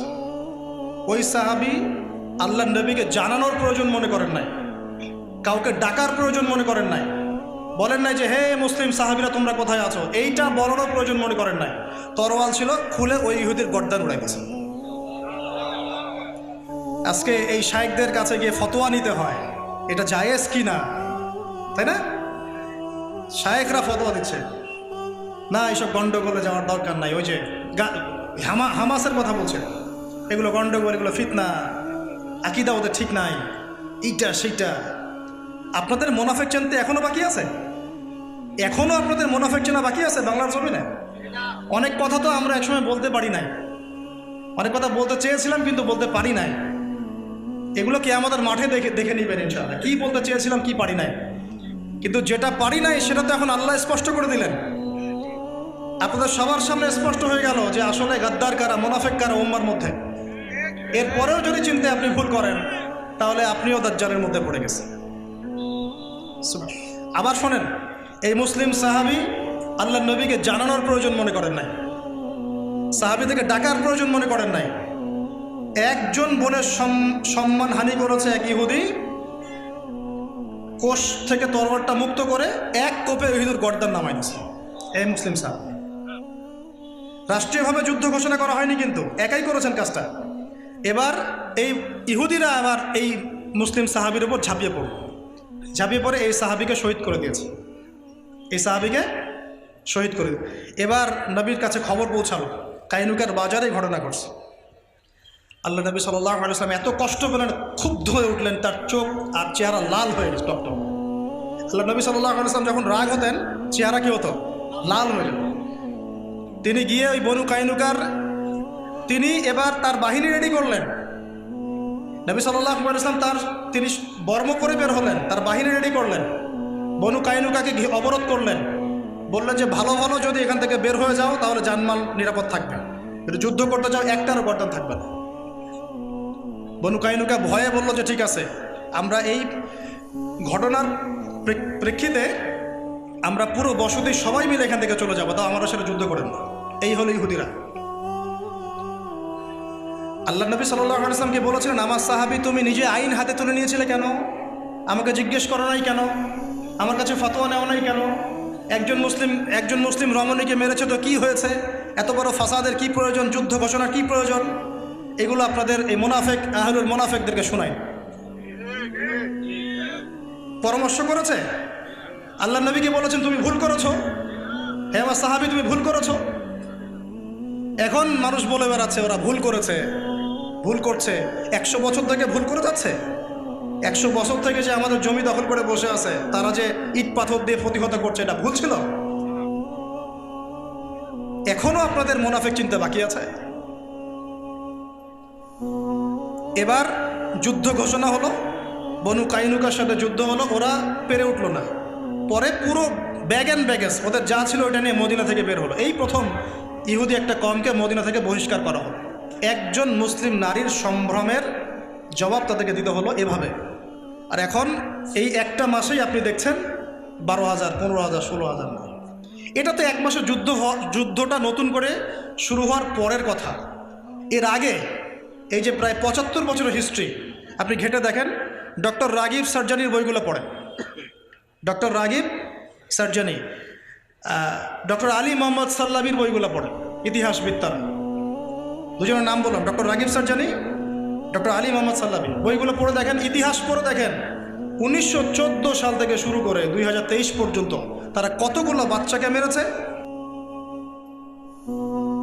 ভাই আমাদের কারাগারে আছে, কারাগারে কীরকম বিহেভ ওদের সাথে করা হচ্ছে, আর কতগুলো মিসাইল তারা লঞ্চ করেছে, এবং কতগুলো হাসপাতাল উড়িয়ে দিয়েছে, কতগুলা।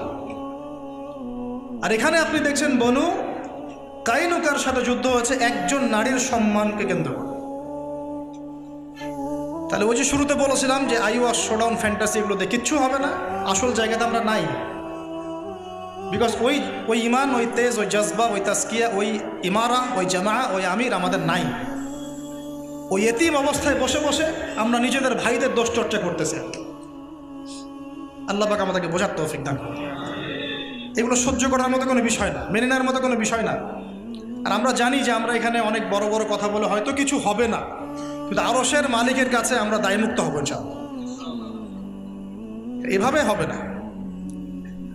আল্লাহ রাব্বুল আলামিন এভাবে শুরু করলেন নবী সাল্লাল্লাহু আলাইহি ওয়াসাল্লাম মাদানী যুগটা এইভাবে। তারপরে একটা কথা আপনাকে বলি, আরেকটা গোত্রের নাম বলেছে নাজির, মনে আছে? এরা যখন দেখলো যে বনু কাইনুকার এই অবস্থা হলো, ওদের কিন্তু শয়তানি তখন আরো তুঙ্গে। ও বাই দ্য ওয়ে, এই বনু কাইনুকা এখান থেকে বের হয়ে গিয়ে কি করেছিল? এরা বের হয়ে কুরাইশদের সাথে যুক্ত হয়েছে, যাতে করে খন্দকের যুদ্ধে নবী সাল্লাল্লাহু আলাইহি ওয়াসাল্লামকে বিপদে ফেলতে পারে। আর বাকি কিছু চলে গেছে খাইবারে। পরে আলী রাদিয়াল্লাহু আনহুর হাতে খাইবার বিজয় হয়েছে। আর খন্দকের ঘটনা তো আপনারা পড়ে নিয়ে দেখেছেন। বনু নাজির এখন আতঙ্কে আছে যে এবার আমাদের না কি হয়, তাহলে কি করা যায়? প্ল্যান করলো, আচ্ছা নবীকে ডেকে নিয়ে আসা যাক, ডেকে নিয়ে আমরা বসে একটা শান্তি চুক্তি করা যায় কিনা। আল্লাহ নবী গেলেন, সাথে গিয়েছেন 2-3 জন সাহাবী, আবু বকর রাদিয়াল্লাহু আনহু, উমর ইবনে খাত্তাব। বনু নাজিরের দেয়ালে হেলান দিয়ে বসে আছেন আল্লাহ নবী সাল্লাল্লাহু আলাইহি ওয়াসাল্লাম। নেগোশিয়েট হবে, মানে কথা হবে আর কি, সংলাপ হবে, আলোচনা, ঠিক আছে? এবার বনু নাজিরের কিছু ছেলে নেতা চিন্তা করলো এটাই সুবর্ণ সুযোগ যে আগে আমরা যেভাবে নবীদেরকে হত্যা করেছিলাম, এবার মুহাম্মদকে বাগে পাওয়া গেছে সাল্লাল্লাহু আলাইহি ওয়াসাল্লাম, এবার তাকে শেষ করে দেবে। কি করলো তারা? চাক্কি আছে না, চাক্কি বুঝেন, যে গম গুঁড়া করতো আগে, জাতা, এই জাতার 2-3টা পার্ট নিয়ে ছাদের উপরে গিয়ে প্রস্তুতি নিয়েছে, উপর থেকে ফেলবে আল্লাহ নবীর মাথায় সাল্লাল্লাহু আলাইহি ওয়াসাল্লাম। জিবরাইল আলাইহিস সালাম আসা হাজির, শেষ। ইয়া রাসূলুল্লাহ, এখান থেকে ওঠেন। কেন? আপনাকে মারার প্ল্যান করছে। আমি বললাম না তাকে 15 বার হত্যা করার চেষ্টা করা হয়েছে। তিনি উঠে আবু বকর সিদ্দিককে বলেন, ওঠো, হাঁটা শুরু করো। কেন? ইয়া রাসূলুল্লাহ, চলো। উঠে হাঁটা শুরু করলেন। পরে দেখা গেল সত্যি সে এই প্ল্যানটা করেছিল। আল্লাহ নবীকে আল্লাহ পাক সেভ করলেন। আবার যুদ্ধ ঘোষণা হলো এদের সাথে। এবার কোন অপরাধে? আল্লাহ নবীকে হত্যা করার চেষ্টার অপরাধে। সূরা হাশর পড়ে দেখেন, হাশরে ডিটেলস আছে। সামরিক অভিযান করা হলো ওদের বিরুদ্ধে, ওদের সব খেজুর গাছগুলোকে কেটে ফেলা হলো। আলটিমেটাম দেওয়া হলো 3 দিন বা 7 দিন সময় দিচ্ছি, বের হয়ে যাও, না হলে সবগুলোর গর্দান উড়াই দিন। ওরা বের হয়ে চলে গেল। এবার এরা কোথায় গেল? ওই খাইবারে গিয়ে আশ্রয় নিল। আরেকটা বাকি আছে, তার নাম বনু কুরাইজা। কি নাম? সন্ধি চুক্তির কথা মনে আছে আপনাদের? দফায় দফায় এরা ভঙ্গ করলো, এটা দেখলেন? কোন কোন পাপে? মুসলিম নারীর শ্লীলতাহানি, স্বয়ং রাসূলকে হত্যার চেষ্টা। 2টা কম চলে গেল, আরেকটা কম বাকি থাকলো। এরা বলল ঠিক আছে। আর এই বনু কুরাইজা ছিল সবচেয়ে শক্তিশালী, অস্ত্র শস্ত্র দুর্গ সব দিক থেকে। এবার তারা বলল ঠিক আছে, আমরা আমাদের মতো করে চলবো, আমাদের সাথে কোনো গ্যাঞ্জাম আমরা চাচ্ছি না। ঠিক আছে, চলো, ভালো কথা। আল্লাহ নবী এটা বললেন যে বদরের মাঠে কুরাইশদের যে অবস্থা হয়েছে, সেই অবস্থা যদি তোমাদের উপরে না আসতে দিতে চাও, তাহলে তাড়াতাড়ি ইসলাম কবুল করো। বনু কুরাইজা বলল, আপনি কি আমাদেরকে কুরাইশদের মতো দুর্বল মনে করেছেন? যদি আমাদের সাথে যুদ্ধ লাগে তাহলে দেখে নেবেন যে আমরা কত শক্তিশালী। আল্লাহ নবী সবর করলেন, তারপরেও ধৈর্য ধরলেন। সাহাবীদেরকে বলেন ধৈর্য ধরুন। এবার খন্দকের যুদ্ধ চলছে, মনে আছে খন্দক? 10,000 সৈন্য নিয়ে কুরাইশরা এসেছে, সামনে খাল খুঁড়ে ফেলা হয়েছে। সবাই সিরাত পড়ুন বাসায় গিয়ে, কমপক্ষে এই সিরাতে খাতামুল আম্বিয়াটা পড়েন, অথবা নবী রহমতটা পড়েন, বা আর রাহিকুল মাখতুমটা পড়েন, এগুলো সব লেখা আছে। এবার তারা কুরাইশদের সাথে যুক্ত হলো। আল্লাহ নবীকে কথা দিল যে আমরা ওদের সাথে নাই, আমরা আপনাদের সাথে আছি। যখন কুরাইশরা আক্রমণ করলো, এরা আবার তখন পাল্টি নিয়ে নিল আর কি, পাশা পরিবর্তন করে ফেলল। আল্লাহ নবী সাল্লাল্লাহু আলাইহি ওয়াসাল্লাম, এটা কতদিন হয়েছে? প্রায় 1 মাস 1.5 মাসের মতো, 1.5 মাস মদিনা অবরোধ করে রেখেছে তারা। পরে আল্লাহ পাক ধূলি ঝড় পাঠিয়েছেন, ফেরেশতা নাজিল করেছেন, সাহাবীদের সাথে দফায় দফায় কয়েকটা সংঘর্ষ হয়েছে। তারা খন্দক খাল খুঁড়ে সামনে আসতে পারে নাই। ওই সালমান ফারসি রাদিয়াল্লাহু আনহু এই পরামর্শ দিয়েছিলেন, মনে আছে আপনাদের? যাই হোক, আবু সুফিয়ানের বাহিনী ফেরত চলে গেল খন্দক থেকে, তারা আর পেরে উঠল না। এবার বনু কুরাইজার সাথে ডিল করার পালা। ওই যে হাদিসটা এসেছে যে কেউ আসরের নামাজ পড়বা না বনু কুরাইজায় না গিয়ে, মনে আছে হাদিস? মনে আছে? সাহাবীর দুইটা দল হয়ে গেল, একদল আগে নামাজ পড়ে, একদল পড়ে। যেখান থেকে আমরা এই যে মাযহাবের দলিলগুলো নিয়ে আসি, যে সাহাবীদের মধ্যে দুটা মাযহাব হয়ে গেল। তো বনু কুরাইজায় গিয়ে নবী সাল্লাল্লাহু আলাইহি ওয়াসাল্লাম অবরোধ করলেন। নবীজি বললেন, কেউ বর্ম খুলবে না, কেউ তরোয়াল রাখবে না, যতক্ষণ পর্যন্ত বনু কুরাইজাকে ওর সাথে আমরা ডিল না করছি। এবার বনু কুরাইজাকে বাগে পেয়ে, কুরাইশরা তো চলে গেছে, আবু সুফিয়ানরা চলে গেছে, ওদেরকে একা ফেলে এরা চলে গেছে। যদি মুসলমানরা সত্যি কিছু করতে পারতো, দেখতেন এরা এখনও এগুলো ফেলে চলে যাইত। এই বন্ডিং থাকতো না, পশ্চিমাদের বন্ডিং থাকতো না। ওরা সবসময় মানুষের সাহায্য নিয়ে চলেছে। এখানে যেমন মদিনায় মানুষের সহযোগিতা নিয়ে চলেছে, এখনও এরকম পশ্চিমাদের সহযোগিতা নিয়ে চলছে। আগে ব্রিটেনের হাত ধরে ঢুকেছে, আমেরিকার হাত ধরে বড় হয়েছে, এখন নিজে অনেক শক্তিশালী হয়ে গেছে। কিন্তু এই বন্ডিংটা না থাকলে ওই অল্প কিছু 3-4 হাজার ভাই মিলে এদেরকে এখান থেকে তাড়িয়ে দিতে পারত। সম্ভব এটা। আরবের রাষ্ট্রের দরকারই নাই। তোরা ফুটবল খেলা দেখ নেইমারকে নিয়ে, ওটাই করতে থাক। ফুটবল খেলা দেখছে না এখন, আর মাঝে মাঝে বৈঠক করে আর বলে যে আমরা উদ্বিগ্ন, কিছু করা দরকার, হ্যাঁ, নিন্দা জানাই, ত্রাণ পাঠাই। সুবহানাল্লাহ। আল্লাহ রাব্বুল আলামিন এই যে ক্ষমতা দিয়েছেন, কুলিল্লাহুম্মা মালিকাল মুলক তুতিল মুলকা মান তাশা ওয়া তানজিউল মুলকা মিম্মান তাশা, এটার একটা একটা করে ধরবেন, হিসাব নেবেন ইনশাআল্লাহ। জেরুজালেমের আশপাশে সব মুনাফিক বসে আছে, সব মুনাফিক বসে আছে। আর আমি আপনাকে সিরাত থেকে দেখালাম সাহাবীদের অ্যাটেম্পট কেমন ছিল। বনু কুরাইজাকে ঘেরানো হলো, ঘিরে বড় হলো যে তোমাদের এখান থেকে বের হওয়ারও কোনো সুযোগ নাই, যুদ্ধ করবা না আত্মসমর্পণ করবো। তারা বললো যে আত্মসমর্পণ করবো। দেখেন, এর আগের দুইটা কওমকে নবী সাল্লাল্লাহু আলাইহি ওয়াসাল্লাম চলে যাওয়ার পারমিশন দিয়েছিলেন। পয়েন্টটা বুঝতে পারছেন? এই কওমটা যুদ্ধের মাঠে যারা গাদ্দারি করলো বনু কুরাইজার ব্যাপারে, নবীর ফয়সালা কি হবে? নবী বলছেন সাদ বিন মুয়াজ যে ফয়সালা করবে সেটাই ফয়সালা। কোন সাহাবী? সাদ বিন মুয়াজ, বিশিষ্ট সাহাবী, আওস গোত্রের সাদ বিন মুয়াজ রাদিয়াল্লাহু আনহু বললেন, তিনি ওই ফয়সালা করলেন যেই ফয়সালা উমর ইবনুল খাত্তাব বদরের মাঠে করতে চেয়েছিলেন। বদরের মাঠে যুদ্ধবন্দীদের ব্যাপারে উমরের ফয়সালা কি ছিল? কতল। ইয়া রাসূলুল্লাহ, রক্তপানের দরকার নাই, মুক্তিপণের দরকার নাই, সবগুলোকে কতল করে দেন, এরা থাকলেই সমস্যা সৃষ্টি করবে।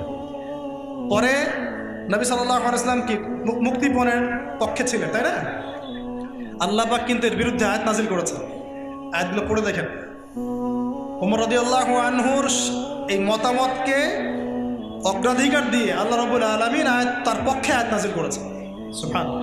আর এখানে সাদ বিন মুয়াজ রাদিয়াল্লাহু আনহু ওই একই পদক্ষেপ নিলেন যে না, ছাড়া যাবে না, সবগুলোকে হত্যা করতে হবে।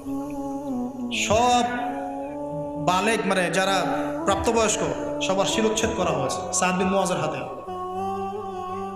এইটাই সেই কম।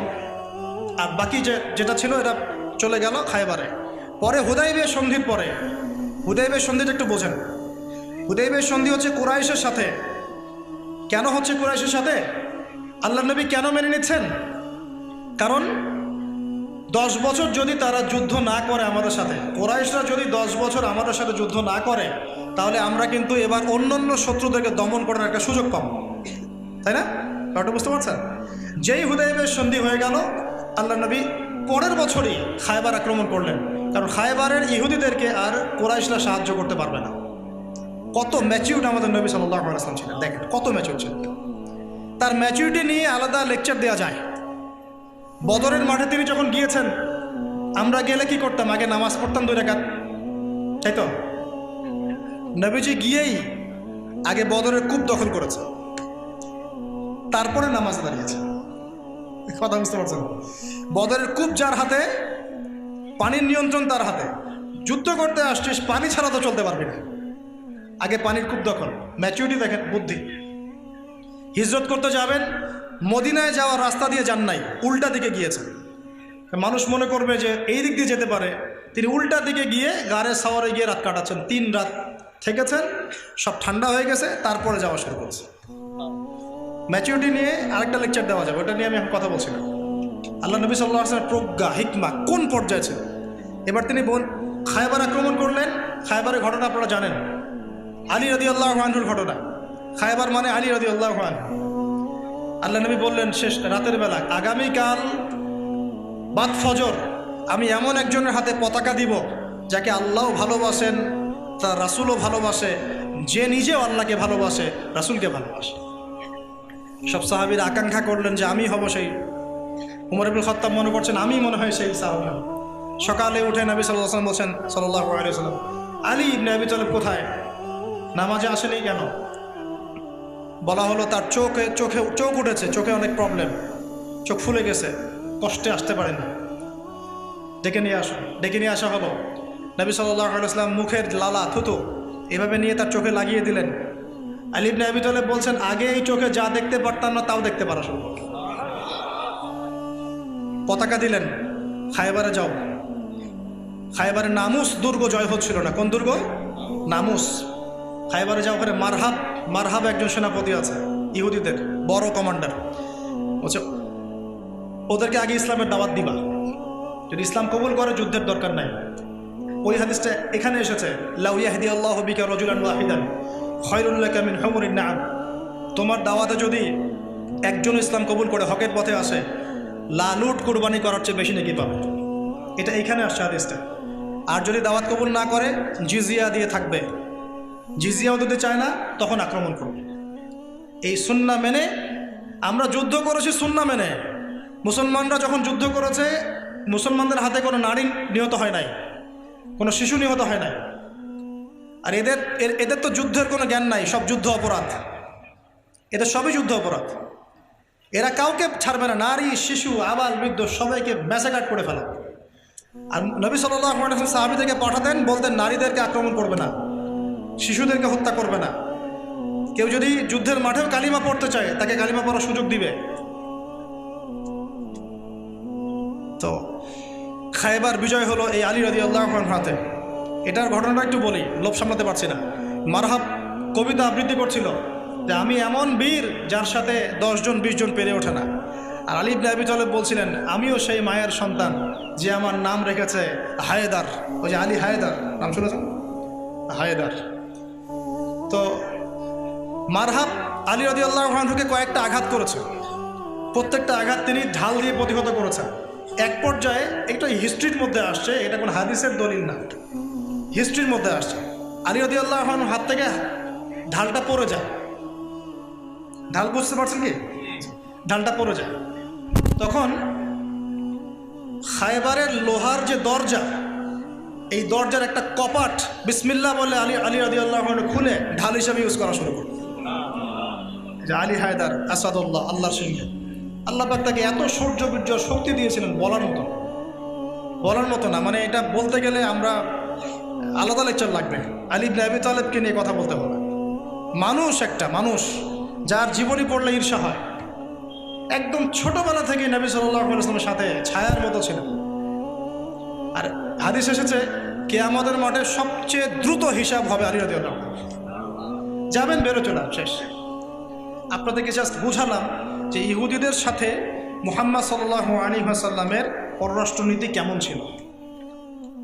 আর এখন এত জুলুম করার পরেও এখানে তো চুক্তি ভঙ্গ করেছে, নবীকে হত্যার চেষ্টা করেছে, একজন মুসলিম রমণীর সম্মানহানি করেছে, একজন মুসলমানকে শহীদ করার চেষ্টা করেছে, তার বিরুদ্ধে এই অবস্থান ছিল। আর এখন বিগত 100 বছর থেকে জমি তো নিয়েছে, হাজার হাজার না, এটা লক্ষ লক্ষ ফিলিস্তিনিকে উচ্ছেদ করেছে, মা বোনদেরকে কত ধর্ষণ করেছে তার ঠিক নাই। আমরা এগুলো পরিসংখ্যানেই জানি, কারণ আমাদের কারো বোন তো ধর্ষিত হয় নাই, আমি তো বুঝতে পারবো না। আমাদের কারো মেয়েকে তো উঠিয়ে নেয় নাই, আমরা তো বুঝতে পারবো না। আমরা তো ওই চোখের পানি বুঝতে পারবো না, স্বাভাবিক। কত শত লক্ষ লক্ষ মুসলমান ভাইকে হত্যা করেছে, কারাগারে নিয়ে যা নির্যাতন করছে, এগুলো তো আমরা জানি না। এক্স্যাক্ট ফিগার তো আমরা জানিও না, খালি বইপত্র পড়ে আমরা এগুলো পরিসংখ্যানগুলো পাই। এর আলোকে কথা বলছি। এবং চারপাশে 8-10টা বড় বড় মুসলিম রাষ্ট্রও আছে, তাদের শক্তিও আছে, ক্ষমতাও আছে। কেউ তো পারমাণবিক ওয়েপেন্সও বিলং করে। নবী সাল্লাল্লাহু আলাইহি ওয়াসাল্লামের সুন্নত কি ছিল আর এখন আমাদের কি সুন্নত, এটা আপনি পার্থক্য করেন। পার্থক্য করে এখন আমাকে বলেন যে আমাদের অবস্থা এমন হবে না কেন। আর এখন কেউ নাই আমাদের সাথে, তারপরে কিছু জাবাজ মানুষ যখন তাদের এই জুলুমের বিরুদ্ধে দাঁড়িয়ে যায়, তাদের এই দাঁড়ানোটা জায়েজ না না জায়েজ, বৈধ না অবৈধ, তার জন্য ফতোয়াবাজি শুরু হয়। তাহলে নেফাকির কোন স্তরে নেমে গেছে আমরা চিন্তা করেন। 100 বছর থেকে এই জুলুম করার পরে, জুলুমের পর জুলুম করার পরে আমাদের জায়গা, আমাদের জমি, আমাদের মা, আমাদের বোন, আমাদের বাচ্চা, কতগুলো বাচ্চাকে তারা হত্যা করেছে আল্লাহই ভালো জানেন পরিসংখ্যান, কতগুলো বাচ্চাকে তারা হত্যা করেছে। এক বোমে 200 জনকে মারতে পারে, আরেক বোমে 300 জনকে মারতে পারে। হাসপাতালে আশ্রয় নেওয়া মানুষকে বোম মেরে হত্যা করতে পারে। হাসপাতালে মানুষ আছে 500-600, চিকিৎসা নিতে গিয়েছে, সেখানে বোম মারতে পারে। দাজ্জালকে চিনতে আপনাদের এখনো বাকি আছে। সে পৃথিবীতে যা ইচ্ছা তাই করবে, তার অনুসারী এই জায়নিস্ট ইহুদিরা এখন যা ইচ্ছা তাই করছে। আর ও যখন বের হবে তখন কি অবস্থা হবে তাহলে চিন্তা করে। আর এদের বিরুদ্ধে যখন কিছু মানুষ প্রতিবাদ করে, প্রতিরোধ গড়ে তোলে, বই লিখে, কলম লিখে, সঙ্গীত রচনা করে বা কিছু করে, তখন আমরা এগুলোর সমালোচনা করা শুরু। তাদের বিপক্ষে ফতোয়া খুঁজে, ওদের আকীদা ঠিক নাই, ওদের মানহাজ ঠিক নাই, পদ্ধতি ঠিক নাই, এই নাই সেই নাই। লজ্জা, মানুষের লজ্জা যখন থাকে না তখন মানুষ এই কথাগুলো বলতে পারে।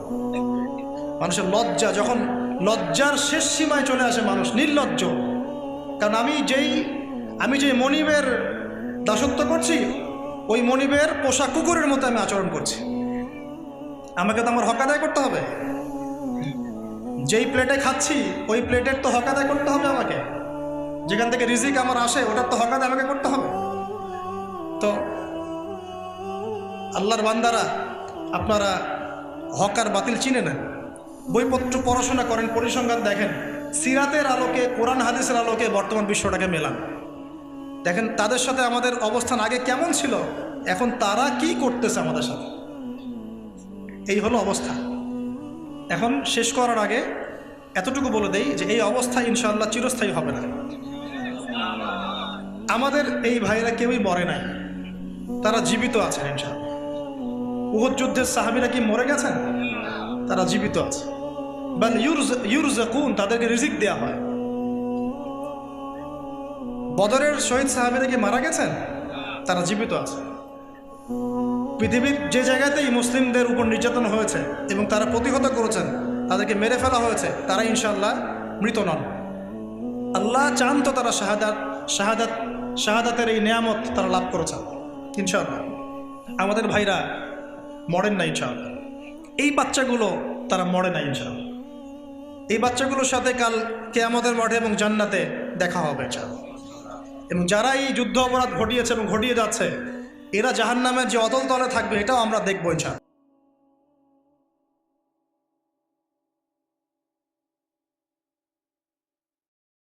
মাঝখানে কিছু মানুষ থাকবে যাদের চেহারা একবার ঘুরিয়ে দেওয়া হবে জাহান্নামীদের দিকে, একবার জান্নাতের দিকে। জাহান্নামীদের দিকে ঘুরিয়ে দেওয়া হবে, তারা দেখে বলবে সুবহানাল্লাহ, দুনিয়াতে তোমরা এত বড় বড় কথা বলতা, এত ক্ষমতা ছিল, এত কিছু করেছিলা, আজকে তোমাদের এই অবস্থা কীভাবে? তারা বলবে আল্লাহ এই জালেমদের সাথে আমাদেরকে করো না। চেহারা ঘুরিয়ে দেওয়া হবে জান্নাতের দিকে। জান্নাতের নাজ নেয়ামত তারা দেখবে। আরববাসী তারা আশা করবে আমাদেরকে সেখানে দেওয়া হোক। শেষ পর্যায়ে আল্লাহ রাব্বুল আলামিন তাদেরকে জান্নাত দেবে ইনশাআল্লাহ। আরববাসীর কথা বল, সূরা আরাফের মধ্যে আছে। আমরা দেখব আমাদের বোনরা মারা যায় না ইনশাআল্লাহ, আমাদের বাচ্চারা মরে নাই, আমাদের ভাইরা মরে নাই। এখন কি হবে?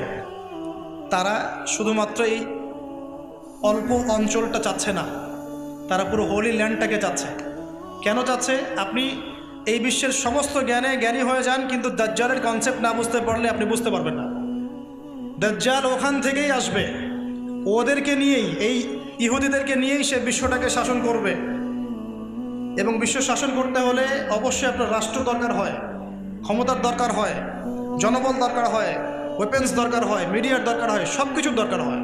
যদি ওই যুগে এগুলো থাকে তাহলে তারা অলরেডি মাঠ রেডি করে ফেলেছে। তার মানে এই দমন পীড়ন, নিপীড়ন এবং এই যুদ্ধ, জিহাদ, কেতাল, এগুলো বাড়তে থাকবে। শাহাদাতের শুহাদাদের সংখ্যাও যেমন বাড়বে, ওদের জাহান্নামের কুকুরদের সংখ্যাও বাড়বে, আবার ওদের অত্যাচারও যেমন বাড়বে, প্রতিরোধও বাড়বে। হাদিস এসেছে আমার উম্মতের একটা তয়ফা শেষ পর্যন্ত দাজ্জালের সাথেও যুদ্ধ করতে থাকবে। সাহাবীরা প্রশ্ন করেছিলেন তারা কোন অঞ্চলে যুদ্ধ করবে? নবীজি বলেছিলেন তারা যুদ্ধ করবে জেরুজালেম এবং তার আশপাশ, জেরুজালেম এবং তার আশপাশ। আরও এসেছে খোরাসান থেকে আরেকটা বাহিনী তাদের সাথে যোগ দিবে। নবীজি বলেছেন পৃথিবীর কোনো সেনাবাহিনী এই সেনাবাহিনীকে পরাজিত করতে পারবে না, এমনকি তারা বাইতুল মুকাদ্দাস আবার জয় করবে। এই পর্যন্ত যাবে। তার মানে সামনে এই কনফ্লিক্টগুলো আসতেছে, আমাদের দৃষ্টিটা ওইদিকে রাখতে হবে, আমাদের মূল জায়গাটাতে। আপনাকে বলে রাখি, শেষ জামানার সবচেয়ে ইম্পর্টেন্ট জায়গা প্যালেস্টাইন। শেষ জামানার সবচেয়ে ইম্পর্টেন্ট ক্যারেক্টার ঈসা আলাইহিস সালাম, ইমামুল মাহদি, আর শয়তানের পক্ষে হচ্ছে মাসিহুদ দাজ্জাল। এবং এই জিউসদের দিকে সবসময় চোখ রাখতে হবে, কারণ এরাই তারা যারা মাসিহুদ দাজ্জালকে ফলো করে বিশ্ব শাসন করবে। তারপরে আল্লাহ রাসূল সাল্লাল্লাহু আলাইহি ওয়াসাল্লাম বলেছেন আল মাহদির আগমনের পর এমন একটা ব্যাটল হবে, ওদের সাথে যুদ্ধ হবে, যে নবীজি বলেছেন গাছ পাথর পর্যন্ত কথা বলা শুরু করবে, ইয়া মুসলিমিন্না ওয়ারাইল ইয়াহুদ তাআল ফাকতুলহু, আমার পিছনে একজন ইহুদি লুকিয়ে আছে, আসো হত্যা করে যাও। গাছ পাথর পর্যন্ত এই জুলুমগুলো দেখতে দেখতে অতিষ্ঠ হয়ে যাবে, দেখবে ওরাও কথা বলা শুরু করবে ইনশাআল্লাহ। নবীজি বলেছেন মানে এটা বলেছেন হবেই, নবীজি বলেছেন মানে এটা হবেই। কোন নবী বলেছেন? যিনি বনু কাইনুকাকে বের করেছেন, যিনি বনু নাজিরকে বের করেছেন, যিনি বনু কুরাইজার সাথে যুদ্ধ করেছেন, ওই নবী বলেছেন। ওই নবী সাল্লাল্লাহু আলাইহি ওয়াসাল্লাম ইন্তেকালের কয়েকদিন আগে বলে গিয়েছিলেন, এটা জানি না আরব নেতাদেরকে কে বোঝাবে, কে শোনাবে, যে আমার ইন্তেকালের পরে জাজিরাতুল আরব থেকে এই জিউসদেরকে বের করে দিও, তোমরা বের করে দিও। কে বলেছেন? এটাকে আমি বানিয়ে বললাম? এটা ওমর রাদিয়াল্লাহু আনহু করেন নাই, করেছেন। এটাই সামনের ভবিষ্যৎ।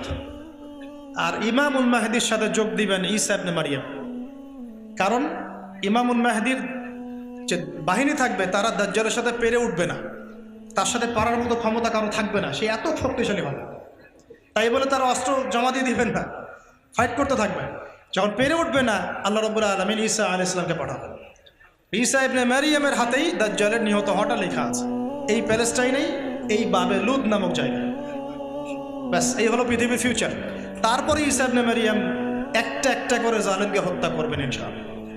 তার হত্যা করতে হবে না, আল্লাহ নবী বলেছেন তার নিঃশ্বাস যতদূর পর্যন্ত যাবে এরা মরতে থাকবে। আবার বলেছ, তার নিঃশ্বাস যতদূর পর্যন্ত যাবে এরা মরতে থাকবে। সর্বশেষ দাজ্জালকে খুঁজতে খুঁজতে খুঁজতে তিনি এই প্যালেস্টাইনের বাবেলুদ নামক জায়গায় পাবেন, সেখানে হত্যা করা হবে। তারপরে 40 বছর, কত বছর? 40 বছর ঈসা আলাইহিস সালাম এই বিশ্বটাকে শাসন করবেন। কত বছর? 40 বছর। ওখানেই সভ্যতা শেষ হবে। তারপরে মানুষ আবার খারাপ হওয়া শুরু করবে, এমন একটা অবস্থা হবে যে মানুষ রাস্তাঘাটে জেনা করছে। আল্লাহ আল্লাহ এই শব্দগুলো বলার মতো একটা মানুষও থাকবে না। এটা কখন হবে? 40 বছরের খেলাফতের পরে, আরও পরে। তার মানে আরও অনেক সময় পরে আছে, অবশ্যই এগুলো সামনে হতে যাচ্ছে। একটা জেনারেশনে খারাপ হতে তো অনেক সময় লাগে, লাগে না? কমপক্ষে 100 বছর লেগে যায় একটা জেনারেশনে খারাপ হতে। আমরা জানি না, আল্লাহু আ'লাম। তবে ঈসা ইবনে মারিয়ামের এই বিশ্ব শাসনের পরে, 40 বছর বিশ্ব শাসনের পর এই অবস্থাটা আসবে। আর ওই কওমের সামনেই পশ্চিম দিক থেকে সূর্য উঠবে, মানে কি কিয়ামত। ব্যাস, তারপরে দ্বিতীয় ফুৎকার, আমরা সবাই উঠে দাঁড়াবো। তারপরে কি? ফামান ইয়া'মাল মিসকালা যাররাতিন খায়রান ইয়ারা ওয়া মান ইয়া'মাল মিসকালা যাররাতিন শাররান ইয়ারা। ব্যাস, এই হলো আমাদের ডেস্টিনেশন, গন্তব্য। তো এখন আমাকে বলেন, আপনারাই বলেন, এখন তাহলে আমাদেরকে কোন কোন জায়গাগুলোতে বেশি ফোকাস করা দরকার?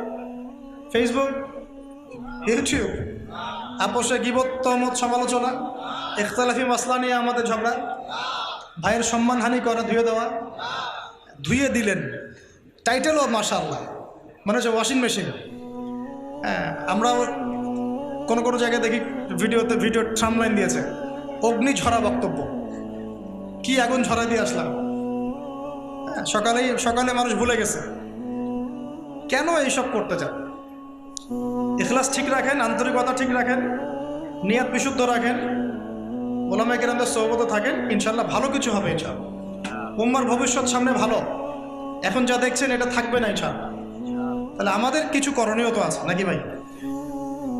আমি কয়েকটা পয়েন্ট বলি এখানে। পড়াশোনা করেন, ইলম অর্জন। 1 নম্বর কি? ইলম অর্জন। 2 নম্বর, বারবার বলি এগুলো আমি লেকচার। 2 নম্বর, এলেম অনুযায়ী আমল, এলেম অনুযায়ী। 3 নম্বর, সাহাবিওয়ালা জিন্দেগি, সাহাবিদের মতো জিন্দেগি করার চেষ্টা করতে হবে, আল্লাহ তৌফিক দান করুন। 4 নম্বর, হালাল খাইতে হবে, হালাল রিজিক, যেটা এই বিশ্বে খাওয়া খুব টাফ, তারপরেও চেষ্টা থাকবে। 5, আদর্শ পরিবার, আদর্শ ইসলামিক পরিবার।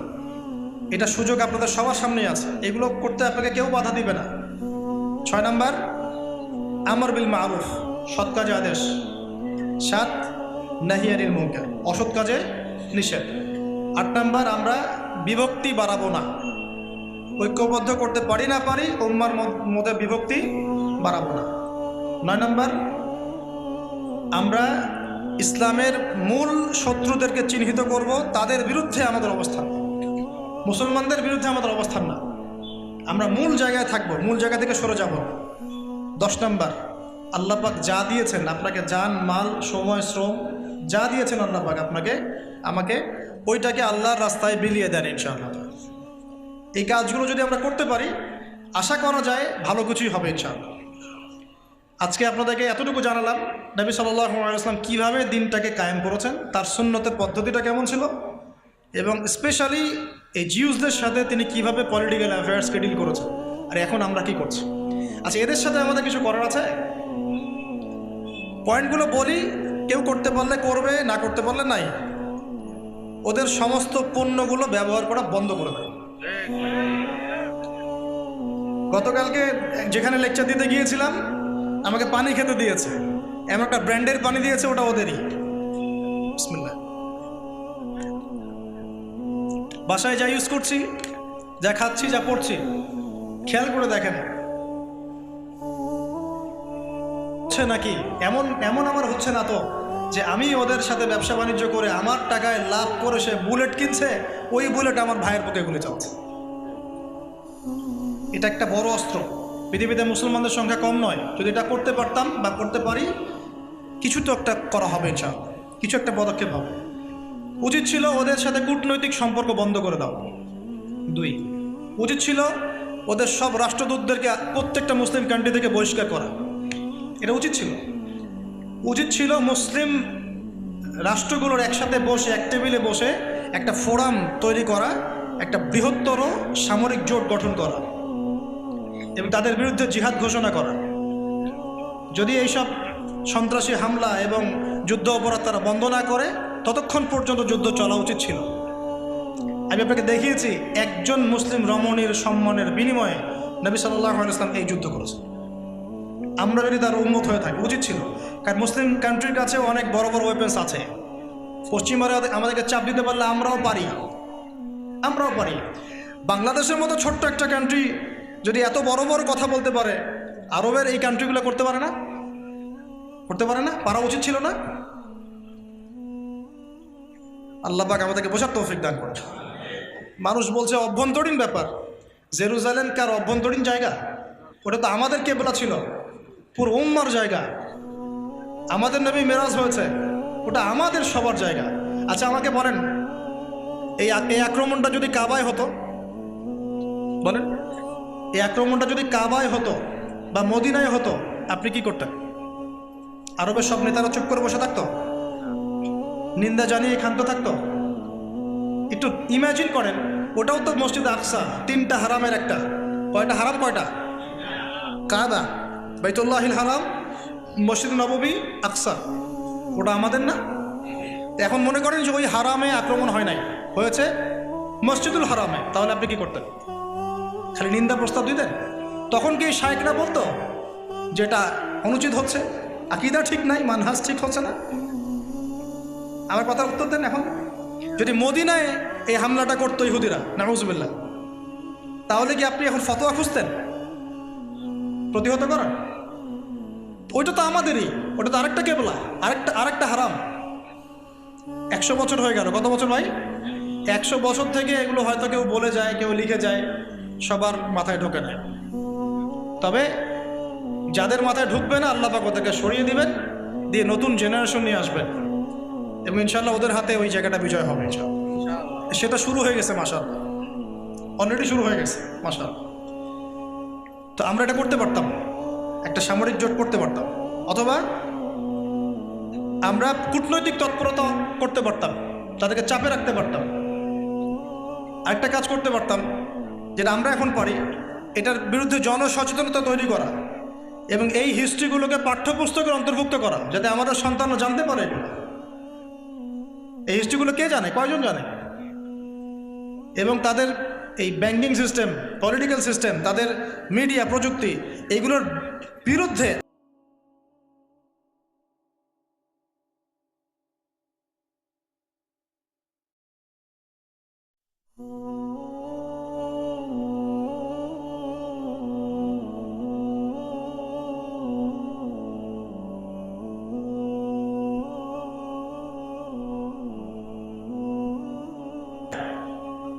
যায়। আমাদের উচিত ছিল ওদের প্রযুক্তির বিরুদ্ধে আমাদের স্বতন্ত্র প্রযুক্তি লঞ্চ করা, ওদের ওয়েপেন্সগুলোর এগেনস্টে আমাদের স্বতন্ত্র ওয়েপেন্স লঞ্চ করা, ওদের যে ব্যাংকিং সিস্টেম, ফাইন্যান্স সিস্টেম, এর বিরুদ্ধে আমাদের স্বতন্ত্র সিস্টেম লঞ্চ করা। এগুলো আরও 50 বছর আগে উচিত ছিল, তাহলে আজকে এই দিন আমাদেরকে দেখতে হতো না। যাই হোক, আমরা করতে পারি নাই। আল্লাহ পাক যেন এমন কম নিয়ে আসেন যে কম এটা করতে পারবে ইনশাআল্লাহ। এবং আগামী দিনের মুসলিমদের এই যে বিজয়, এই যে ভবিষ্যৎটা অপেক্ষা করছে, এর জন্য আমরা আমাদের সন্তানদেরকে প্রস্তুত করবো ইনশাআল্লাহ। এবং আমরাও আধ্যাত্মিকভাবে পবিত্র হব, নামাজি হব, মুত্তাকি হব, ওলামায়ে কেরামের সোহবতে থাকবো, হালাল খাবো, আমর বিল মারুফ নাহি আনিল মুনকারের কাজ চলতে থাকবে ইনশাআল্লাহ। যে যেভাবে পারি আমরা হকের পক্ষে থাকবো, বাতিলের বিরুদ্ধে অবস্থান নেব। তবে আমরা আমাদের শান্তিপূর্ণ রাষ্ট্রে কোনো রকম বিশৃঙ্খলা সৃষ্টি করব না। কারণ একটা রাষ্ট্রের মধ্যে যদি আপনি বিশৃঙ্খলা সৃষ্টি করতে চান, তাহলে হিতে বিপরীত হবে। হিতে কী হবে? বিপরীত হবে। আল্লাহর কাছে দোয়া করি আল্লাহ পাক যেন আমাদেরকে যোগ্য একজন নেতা দান করেন এবং অনুসারীদের মধ্যে ইসলাম প্রবেশ করান। সবার কলবগুলোকে আল্লাহ পাক দ্বীনের দিকে ঘুরিয়ে দেন।